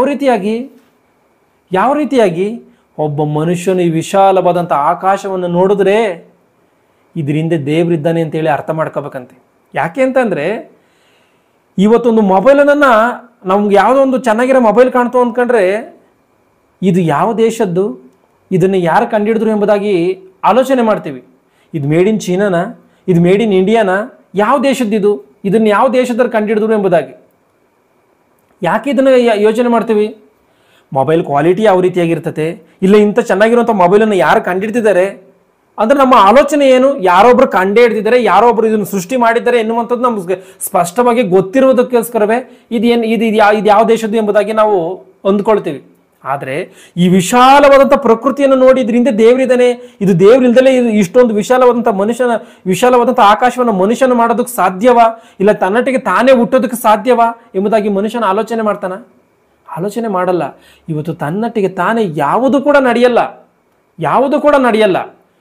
ಇವತ್ತು ಒಂದು ಬಸ್ ಚಲಿಸ್ಬೇಕು ಅಂದರೆ ಅದರಲ್ಲೊಬ್ಬ ಡ್ರೈವರ್ ಬೇಕು, ವಾಹನಗಳು ಚಲಿಸ್ಬೇಕು ಅಂದ್ರೆ ಅದರಲ್ಲಿ ಒಬ್ಬ ಡ್ರೈವರ್ ಬೇಕು, ಒಂದು ಟ್ರೈನ್ ಚಲಿಸ್ಬೇಕು ಅಂದ್ರೆ ಅದರಲ್ಲಿ ಒಬ್ಬ ಲೋಕೋ ಪೈಲಟ್ ಬೇಕು, ಒಂದು ಫ್ಲೈಟ್ ಚಲಿಸ್ಬೇಕು ಅಂದ್ರೆ ಅದಕ್ಕೊಬ್ಬ ಪೈಲಟ್ ಬೇಕು. ಇವತ್ತು ಯಾವುದೋ ಒಂದು ಡ್ರೋನ್ ಹೋಗಿ ಅದರ ಕಡೆ ಹೋಗ್ತಾ ಇದೆ ಅಂದ್ರೆ ಅದನ್ನ ಕಂಟ್ರೋಲ್ ಮಾಡ್ತಾ ಅದನ್ನ ನಡೆಸ್ತಾ ಇರುವಂತ ಒಬ್ಬ ವ್ಯಕ್ತಿ ಎಲ್ಲೋ ಇದ್ದಾನೆ. ಅಂದ್ರೆ ತನ್ನಟ್ಟಿಗೆ ತಾನೇ ಯಾವುದೂ ನಡೆದೇ ಇರುವಂತ ಸಮಯದಲ್ಲಿ ತನ್ನಟ್ಟಿಗೆ ತಾನೇ ಈ ಒಂದು ಭೂಮಿ ತಿರುಗುತ್ತಾ? ಭೂಮಿಯ ಸ್ಪೀಡು 1 ಸೆಕೆಂಡಿಗೆ 31 ಕಿಲೋಮೀಟರು, 1 ಸೆಕೆಂಡಿಗೆ 31 ಕಿಲೋಮೀಟರ್, 1 ಗಂಟೆಗೆ 1,11,600 ಕಿಲೋಮೀಟರ್ ಸ್ಪೀಡಲ್ಲಿ ಈ ಭೂಮಿ ತಿರುಗುತ್ತಾ ಇದೆ ಅಂತ ಅಂದ್ರೆ, ನೀರು, ಭೂಮಿ, ಮನುಷ್ಯನು, ಪ್ರಾಣಿ ಪಕ್ಷಿಗಳು, 84 ಲಕ್ಷ ಜೀವರಾಶಿಗಳು ಎಲ್ಲವೂ ಕೂಡ ಇರುವಂತ ಈ ಒಂದು ಭೂಮಿ ತಿರುಗುತ್ತಾ ಇದೆ ಅಂತ ಅಂದ್ರೆ ಇದ್ರ ಹಿಂದೆ ದೇವರಿಲ್ವಾ? ಸೂರ್ಯನ ಬೆಳಗ್ತಾ ಇದ್ದಾನೆ ಅಂದ್ರೆ ಇದ್ರ ಹಿಂದೆ ದೇವರಿಲ್ವಾ? ವಿಶ್ವವೆಲ್ಲವೂ ಕೂಡ ತಿರುಗ್ತಾ ಇದೆ ಅಂದ್ರೆ ಇದ್ರ ಹಿಂದೆ ದೇವರಿಲ್ವಾ? ಇವತ್ತು ಯಾವುದೋ ಒಂದು ವಸ್ತುವನ್ನು ನೋಡ್ತಿದ್ದಂಗೆನೇನೆ ಇದು ಯಾವ ದೇಶದ್ದು ಎಂಬುದಾಗಿ, ಇದನ್ನ ಯಾರು ತಯಾರು ಮಾಡಿದ್ರು ಎಂಬುದಾಗಿ ನಾವು ಆಲೋಚನೆ ಮಾಡ್ತೀವಿ. ಆದ್ರೆ ಈ ಆಕಾಶವನ್ನು ನೋಡಿ ಇದನ್ನ ಯಾರು ಮಾಡಿದ್ರು ಎಂಬುದಾಗಿ ಆಲೋಚನೆ ಮಾಡಲ್ವ ಮನುಷ್ಯನು? ಇದರಿಂದ ದೇವರಿದ್ದಾನೆ ಅಂತೇಳಿ ಅರ್ಥ ಮಾಡ್ಕೊಳಲ್ವಾ? ಮನುಷ್ಯನ ಮಾಡೋದಕ್ಕೆ ಸಾಧ್ಯವ? ಆಕಾಶವನ್ನ ಸಾಧ್ಯ ಇಲ್ಲ. ಅದೇ ಇಲ್ಲಿ ಬರೆಯಲ್ಪಟ್ಟಿರುವಂತಹ ವಾಕ್ಯ ಗಮನಿಸಿ. ಆಕಾಶವು ದೇವರ ಪ್ರಭಾವವನ್ನು ಪ್ರಚುರಪಡಿಸುತ್ತದೆ, ಗಗನವು ಆತನ ಕೈಕೆಲಸವನ್ನು ತಿಳಿಸುತ್ತದೆ. ಆಕಾಶ ಎನ್ನುವಂಥದ್ದು ದೇವರ ಕೈಕೆಲಸವನ್ನು ತಿಳಿಸುತ್ತಂತೆ. ಅಂದ್ರೆ ಯಾವ ರೀತಿಯಾಗಿ? ವಿಶಾಲವಾದಂಥ ಆಕಾಶವನ್ನು ಮಾಡಿದಂಥ ಈ ಒಂದು ದೇವರು ಯಾವ ರೀತಿಯಾಗಿ ಇರ್ಬೋದು? ಆತನ ಶಕ್ತಿ ಸಾಮರ್ಥ್ಯಗಳು ಯಾವ ರೀತಿಯಾಗಿರ್ಬೋದು? ಈ ಒಂದು ಆಕಾಶವೇ ಹಿಂಗಿದೆ ಅಂತ ಅಂದ್ರೆ ಈ ಆಕಾಶವನ್ನು ಸೃಷ್ಟಿ ಮಾಡಿದಂಥ ದೇವರು ಯಾವ ರೀತಿಯಾಗಿರ್ಬೋದು? ಈ ಸೂರ್ಯನ ಈ ರೀತಿಯಾಗಿದ್ದಾನೆ ಅಂದ್ರೆ ಈ ಸೂರ್ಯನ ಸೃಷ್ಟಿ ಮಾಡಿದಂಥ ದೇವರು ಯಾವ ರೀತಿಯಾಗಿರ್ಬೋದು? ಇದನ್ನು ಆಲೋಚನೆ ಮಾಡಬೇಕು ಮನುಷ್ಯನು. ದಿನವು ದಿನಕ್ಕೆ ಪ್ರಕಟಿಸುತ್ತಿರುವುದು, ರಾತ್ರಿಯು ರಾತ್ರಿಗೆ ಅರುಹುತ್ತಿರುವುದು, ಶಬ್ದವಿಲ್ಲ, ಮಾತಿಲ್ಲ, ಅವುಗಳ ಸ್ವರ ಕೇಳಿಸುವುದಿಲ್ಲ. ಆದರೂ ಅವುಗಳ ಪ್ರಭುತ್ವವು ಭೂಮಿಯಲ್ಲೆಲ್ಲ ಪ್ರಸರಿಸಿದೆ, ಅವುಗಳ ನುಡಿಗಳು ಲೋಕದ ಕಟ್ಟಕಡೆಯವರೆಗೂ ವ್ಯಾಪಿಸಿರುತ್ತವೆ. ಅಂದ್ರೆ ಮನುಷ್ಯನು ಇದೆಲ್ಲವನ್ನು ನೋಡಿದ್ರೆ ಸ್ಪಷ್ಟವಾಗಿ ಗೊತ್ತಾಗುತ್ತೆ ಇದರಿಂದ ದೇವರಿದ್ದಾನೆ ಅಂತ. ಇದರಿಂದ ದೇವರಿದ್ದಾನೆ, ದೇವರು ಇದನ್ನ ನಡೆಸ್ತಾ ಇದ್ದಾನೆ, ದೇವರೇ ಎಲ್ಲವನ್ನ ಮಾಡ್ತಾ ಇದ್ದಾನೆ, ದೇವರಿಲ್ಲದೆ ಇದ್ರಿ ಪ್ರಕೃತಿ ಇರಲ್ಲ ಅಂತೇಳಿ ಮನುಷ್ಯನು ಖಚಿತವಾಗಿ ಅರ್ಥ ಮಾಡ್ಕೊಂಡು ಆ ದೇವರಿಗೆ ಭಯಪಡಬೇಕು. ಆ ದೇವರ ಬಗ್ಗೆ ಸಾರಿ ಹೇಳಬೇಕು ಅಂತಲೇ ದೇವರು ಮನುಷ್ಯನಿಗೆ ಮಾತನ್ನು ಕೊಟ್ಟಿದ್ದಾನೆ ಎನ್ನುವಂಥದ್ದನ್ನು ಸ್ಪಷ್ಟವಾಗಿ ನಾವು ಅರ್ಥ ಮಾಡಿಕೊಳ್ಳಬೇಕಾಗಿರುವಂಥ ಸಂಗತಿ. ಇವತ್ತು ಒಂದು ಸಿಂಹವನ್ನು ನೋಡಿ ಕಾಡಿನ ರಾಜ ಎಂಬುದಾಗಿ ಹೇಳ್ತಾ ಇದ್ದೀವಿ. ಆದರೆ ಮನುಷ್ಯನ ಆಲೋಚನೆ ಪ್ರಕಾರವಾಗಿ ನಾವು ಆಲೋಚನೆ ಮಾಡಿದ್ರೆ ಆ ಕಾಡಿನ ರಾಜ ವಾಸ ಮಾಡುವಂಥ ಜಾಗ ಯಾವುದು? ಪೊದೆಗಳಲ್ಲಿ, ಬಂಡೆಯ ಸಂದುಗಳಲ್ಲಿ, ಗುಹೆಗಳಲ್ಲಿ. ಆದರೆ ಮನುಷ್ಯನು ಒಳ್ಳೆಯ ಒಂದು ಶ್ರೇಷ್ಠವಾದಂಥ ಹಾಸಿಗೆಗಳ ಮೇಲೆ, ಮಂಚಗಳ ಮೇಲೆ, ಶ್ರೇಷ್ಠವಾದಂಥ ಒಂದು ಕೋಣೆಗಳಲ್ಲಿ ಆತನು ವಾಸ ಮಾಡ್ತಾನೆ. ಆಲೋಚನೆ ಮಾಡಿ, ಮನುಷ್ಯನ ಒಂದು ಬದುಕಿಗೂ ಪ್ರಾಣಿ ಪಕ್ಷಿಗಳ ಬದುಕಿಗೂ ಯಾವ ರೀತಿಯಾದಂಥ ವ್ಯತ್ಯಾಸಗಳಿದೆಯೋ ಎನ್ನುವಂಥದ್ದನ್ನು. ಅಂದರೆ ಕಾಡಿನ ರಾಜನು ಸಿಂಹವಲ್ಲ, ಮನುಷ್ಯನು. ಈ ಪ್ರಕೃತಿಯ ಮೇಲೆ ರಾಜನು ಮನುಷ್ಯನು. ಮಾತು ಇನ್ನ ಏನಕ್ಕೋಸ್ಕರ ಬೇಕೋ ಮಾರ್ಕನ ಬರೆದ ಸುವಾರ್ತೆ 16ನೇ ಅಧ್ಯಾಯ 16ನೇ ವಚನವನ್ನು ಓದಿ. ಆಮೇಲೆ ಅವರಿಗೆ, ನೀವು ಲೋಕದ ಎಲ್ಲ ಕಡೆಗೆ ಹೋಗಿ ಜಗತ್ತಿಗೆಲ್ಲ ಸುವಾರ್ತೆಯನ್ನು ಸಾರಿರಿ.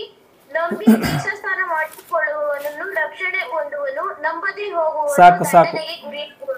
ಆಮೇಲೆ ಅವರಿಗೆ, ನೀವು ಲೋಕದ ಎಲ್ಲ ಕಡೆಗೆ ಹೋಗಿ ಜಗತ್ತಿಗೆಲ್ಲ ಸುವಾರ್ತೆಯನ್ನ ಸಾರಿರಿ. ಜಗತ್ತಿಗೆಲ್ಲ ಸುವಾರ್ತೆಯನ್ನ ಸಾರಬೇಕಂತೆ. ಅಂದ್ರೆ ದೇವರ ಬಗ್ಗೆ ಪ್ರಕಟಿಸುವುದಕ್ಕೋಸ್ಕರವೇ, ದೇವರ ಬಗ್ಗೆ ತಿಳಿಸೋದಕ್ಕೋಸ್ಕರವೇ, ಸುವಾರ್ತೆ ಸಾರುವುದಕ್ಕೋಸ್ಕರವೇ ಮನುಷ್ಯನಿಗೆ ಮಾತು. ಆಲೋಚನೆ ಮಾಡಿ. ಎಫೆಸ 2:10 ಏನಿದೆಯೋ ಅದನ್ನು ಓದಿ. ಎಫೆಸದವರೆಗೆ ಬರೆದ ಪತ್ರಿಕೆ 2ನೇ ಅಧ್ಯಾಯ 10ನೇ ವಚನವನ್ನ.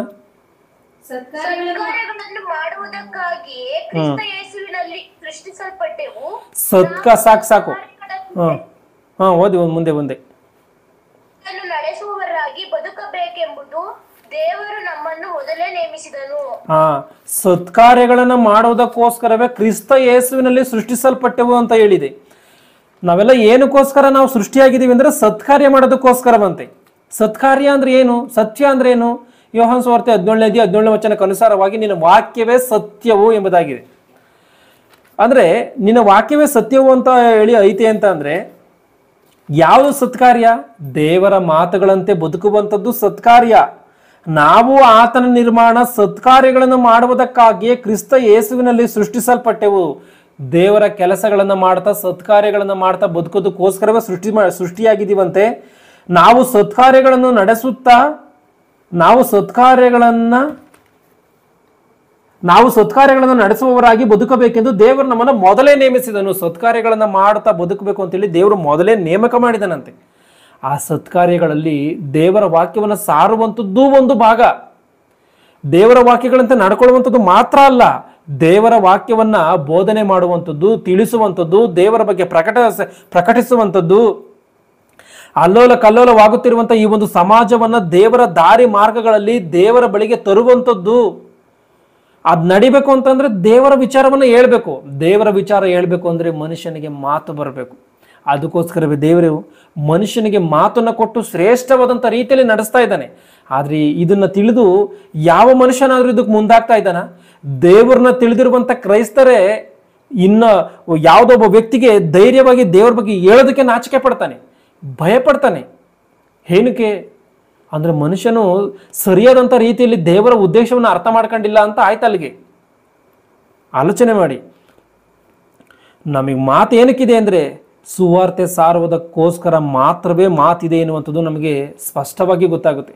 ಇನ್ನೂ ಮಾತುಗಳು ಏನಕ್ಕಿದೆಯೋ, ಒಂದು ವೇಳೆ ಪ್ರಾಣಿಗೂ ಕೂಡ ಮಾತನಾಡುವಂಥ ಶಕ್ತಿ ಇದೆಯೋ, ಇಲ್ಲ ಅವಕ್ಕೆ ಮಾತನಾಡುವಂಥ ಶಕ್ತಿನೇ ಇಲ್ವೋ, ಇಲ್ಲ ಅಂತ ಒಂದು ಶಕ್ತಿ ಇದೆಯೋ, ಒಂದು ವೇಳೆ ದೇವರ ಅವುಗಳಿಗೂ ಕೂಡ ಮಾತನ್ನ ಕೊಟ್ಟರೆ ಮಾತಾಡ್ತಾವ.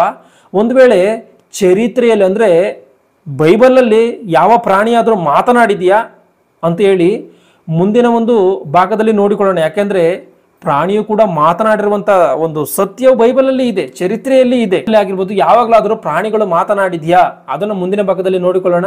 ಸಮಯವಾಗಿರುವಂಥ ಕಾರಣ ಎಲ್ಲರೂ ಕಣ್ಣುಗಳನ್ನು ಮುಚ್ಚಿದ್ರೆ ಪ್ರಾರ್ಥನೆಯನ್ನು ಮಾಡ್ತೀನಿ.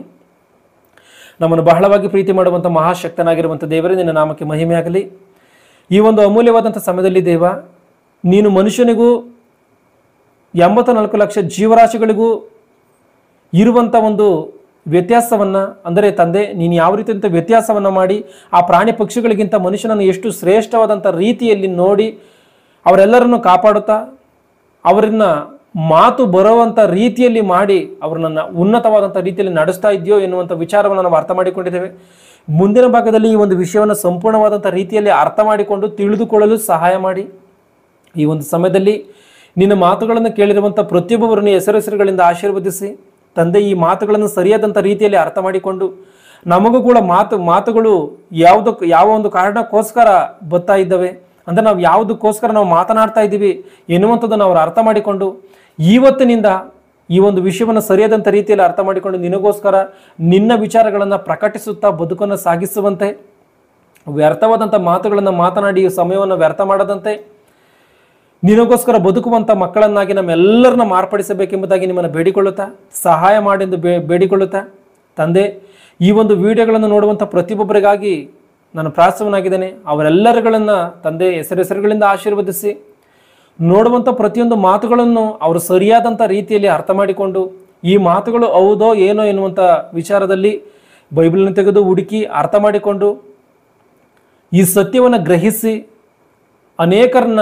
ರಕ್ಷಣೆಯ ಮಾರ್ಗಕ್ಕೆ ತರುವಂತೆ, ಅನೇಕರನ್ನ ಬೆಂಕಿಯ ಬಾಯೊಳಗಿಂದ ಎಳೆದುಕೊಂಡು ರಕ್ಷಿಸುವುದಕ್ಕೆ ಸಹಾಯ ಮಾಡಬೇಕೆಂಬುದಾಗಿ ನಿಮ್ಮನ್ನು ಬೇಡಿಕೊಳ್ಳುತ್ತಾ ಈ ಒಂದು ಅಮೂಲ್ಯವಾದಂಥ ಸಮಯದಲ್ಲಿ ತಂದೆ ಶ್ರೇಷ್ಠವಾದಂಥ ಪವಿತ್ರಾತ್ಮನ ಸಹಾಯವನ್ನು ಅನುಗ್ರಹಿಸಿ ನನಗೂ ಕೂಡ ನನ್ನ ಅಣ್ಣ ತಮ್ಮಂದಿರ ಮಧ್ಯದಲ್ಲಿ, ಅಕ್ಕ ತಂಗಿಯರ ಮಧ್ಯದಲ್ಲಿ, ತಂದೆ ತಾಯಿಗಳ ಮಧ್ಯದಲ್ಲಿ ನಿನ್ನ ಒಂದು ಕೆಲವು ಮಾತುಗಳನ್ನು ಹಂಚಿಕೊಳ್ಳಲಿಕ್ಕೆ ಕೊಟ್ಟಂಥ ಭಾಗ್ಯಕ್ಕಾಗಿ ನಿನಗೆ ವಂದನೆಯನ್ನು ಸಲ್ಲಿಸುತ್ತಾ ನಿನ್ನ ಮಕ್ಕಳೆಲ್ಲರಿಗೂ ಕೂಡ ಪವಿತ್ರಾತ್ಮನ ಸಹಾಯವನ್ನು ಅನುಗ್ರಹಿಸಿ ಈ ಮಾತುಗಳನ್ನು ಸರಿಯಾದಂಥ ರೀತಿಯಲ್ಲಿ ಕೇಳಲು ಅವರಿಗೆ ಸಹಾಯ ಮಾಡಿದ್ದಕ್ಕಾಗಿ ನಿನಗೆ ಸ್ತೋತ್ರವನ್ನು ಸಲ್ಲಿಸುತ್ತಾ ತಂದೆ, ಮುಂದಿನ ದಿನಮಾನ ಕಾಲಗಳಲ್ಲಿ ಹೀಗೆಯೇ ಮಹಾಸತ್ಯವನ್ನು ಅರ್ಥ ಮಾಡಿಕೊಂಡು ಅಜ್ಞಾನವಾಗಿ ಮಾತನಾಡುವಂಥ ಅನೇಕರನ್ನ ಬಾಯಿ ಮುಚ್ಚಿಸುವಂಥ ಪ್ರಯತ್ನವನ್ನು ನಾವೆಲ್ಲರೂ ಮಾಡುವಂತೆ, ಒಳ್ಳೆಯ ಜ್ಞಾನವನ್ನು ನಾವು ಕಲಿತುಕೊಳ್ಳುವಂತೆ ತಂದೆ ನಮಗೆ ಸಹಾಯವನ್ನು ಅನುಗ್ರಹಿಸು. ನಾನು ಮಾತನಾಡುವಂಥ ಸಮಯದಲ್ಲಿ ಯಾವುದೇ ಕಾರಣಕ್ಕೂ ತಪ್ಪನ್ನು ಮಾತನಾಡದಂತೆ, ವಾಕ್ಯಕ್ಕೆ ವಿರುದ್ಧವಾಗಿ ನಾನು ಮಾತನಾಡದಂಥ ರೀತಿಯಲ್ಲಿ ಎಚ್ಚರಿಕೆಯಿಂದ ಮಾತನಾಡಲು ನನಗೂ ಕೂಡ ಸಹಾಯವನ್ನು ಅನುಗ್ರಹಿಸಿ ಕಾಪಾಡಿ ನಡೆಸಿ. ಈ ವಿಷಯಗಳಲ್ಲಿ ಕೇಳಿದು ಮರೆತಪಟ್ಟಂತೆ ಎಲ್ಲ ಕಾರ್ಯಗಳನ್ನು ಅನುಗ್ರಹಿಸಿ ನಡೆಸೆಂದು ಪ್ರಾರ್ಥಿಸುತ್ತಾ ತಂದೆ, ಕರ್ತನಲ್ಲಿ ಪಡುವ ಪ್ರಯಾಸ ವ್ಯರ್ಥವಲ್ಲ ಎನ್ನುವಂಥ ಆ ಮಾತನ್ನು ಇವರೆಲ್ಲರೂ ಕೂಡ ಅರ್ಥ ಮಾಡಿಕೊಂಡು ಈ ಒಂದು ಕಾರ್ಯಕ್ರಮಕ್ಕೋಸ್ಕರ ಪ್ರಯಾಸ ಪಡುವಂಥ ಪ್ರತಿಯೊಬ್ಬರನ್ನು ಹೆಸರುಗಳಿಂದ ಆಶೀರ್ವದಿಸಿ ನಡೆಸೆಂದು ಪ್ರಾರ್ಥಿಸುತ್ತಾ, ಅವರ ಒಂದು ಭೌತಿಕವಾಗಿ ಏನಾದರೂ ತಂದೆ ಅನಾರೋಗ್ಯಗಳಿದ್ದಲ್ಲಿ ಅದನ್ನು ಪರಿಹರಿಸಿ, ನಂಬಿಕೆಯಲ್ಲಿ ಬಲಪಡಿಸಿ, ದೃಢವಾಗಿ ನಿನ್ನಲ್ಲಿ ಮುಂದೆ ಸಾಗಲು ಸಹಾಯ ಮಾಡಿ, ಭೌತಿಕವಾಗಿ ಅವ್ರಿಗೆ ಏನಾದರೂ ನೀತಿ ನಿಮಿತ್ತವಾಗಿ ಅವಶ್ಯಕತೆ ಇದ್ದರೆ ತಂದೆ ಅದನ್ನು ಕೊಟ್ಟು ಅವರನ್ನು ಬಲಪಡಿಸಿ ಕಾಪಾಡಿ ನಡೆಸಿ. ಈ ವಿಷಯಗಳಲ್ಲಿ ಕೇಳಿದ ಮಾರ್ತಪಟ್ಟಂಥ ಕಾರ್ಯಗಳನ್ನು ಅನುಗ್ರಹಿಸಿ ನಡೆಸಿ. ಪ್ರಭು ಯೇಸು ಕ್ರಿಸ್ತರ ಹೆಸರಿನಲ್ಲಿ ಬೇಡಿದ್ದೇನೆ ದೇವ, ಆಮೇನ್.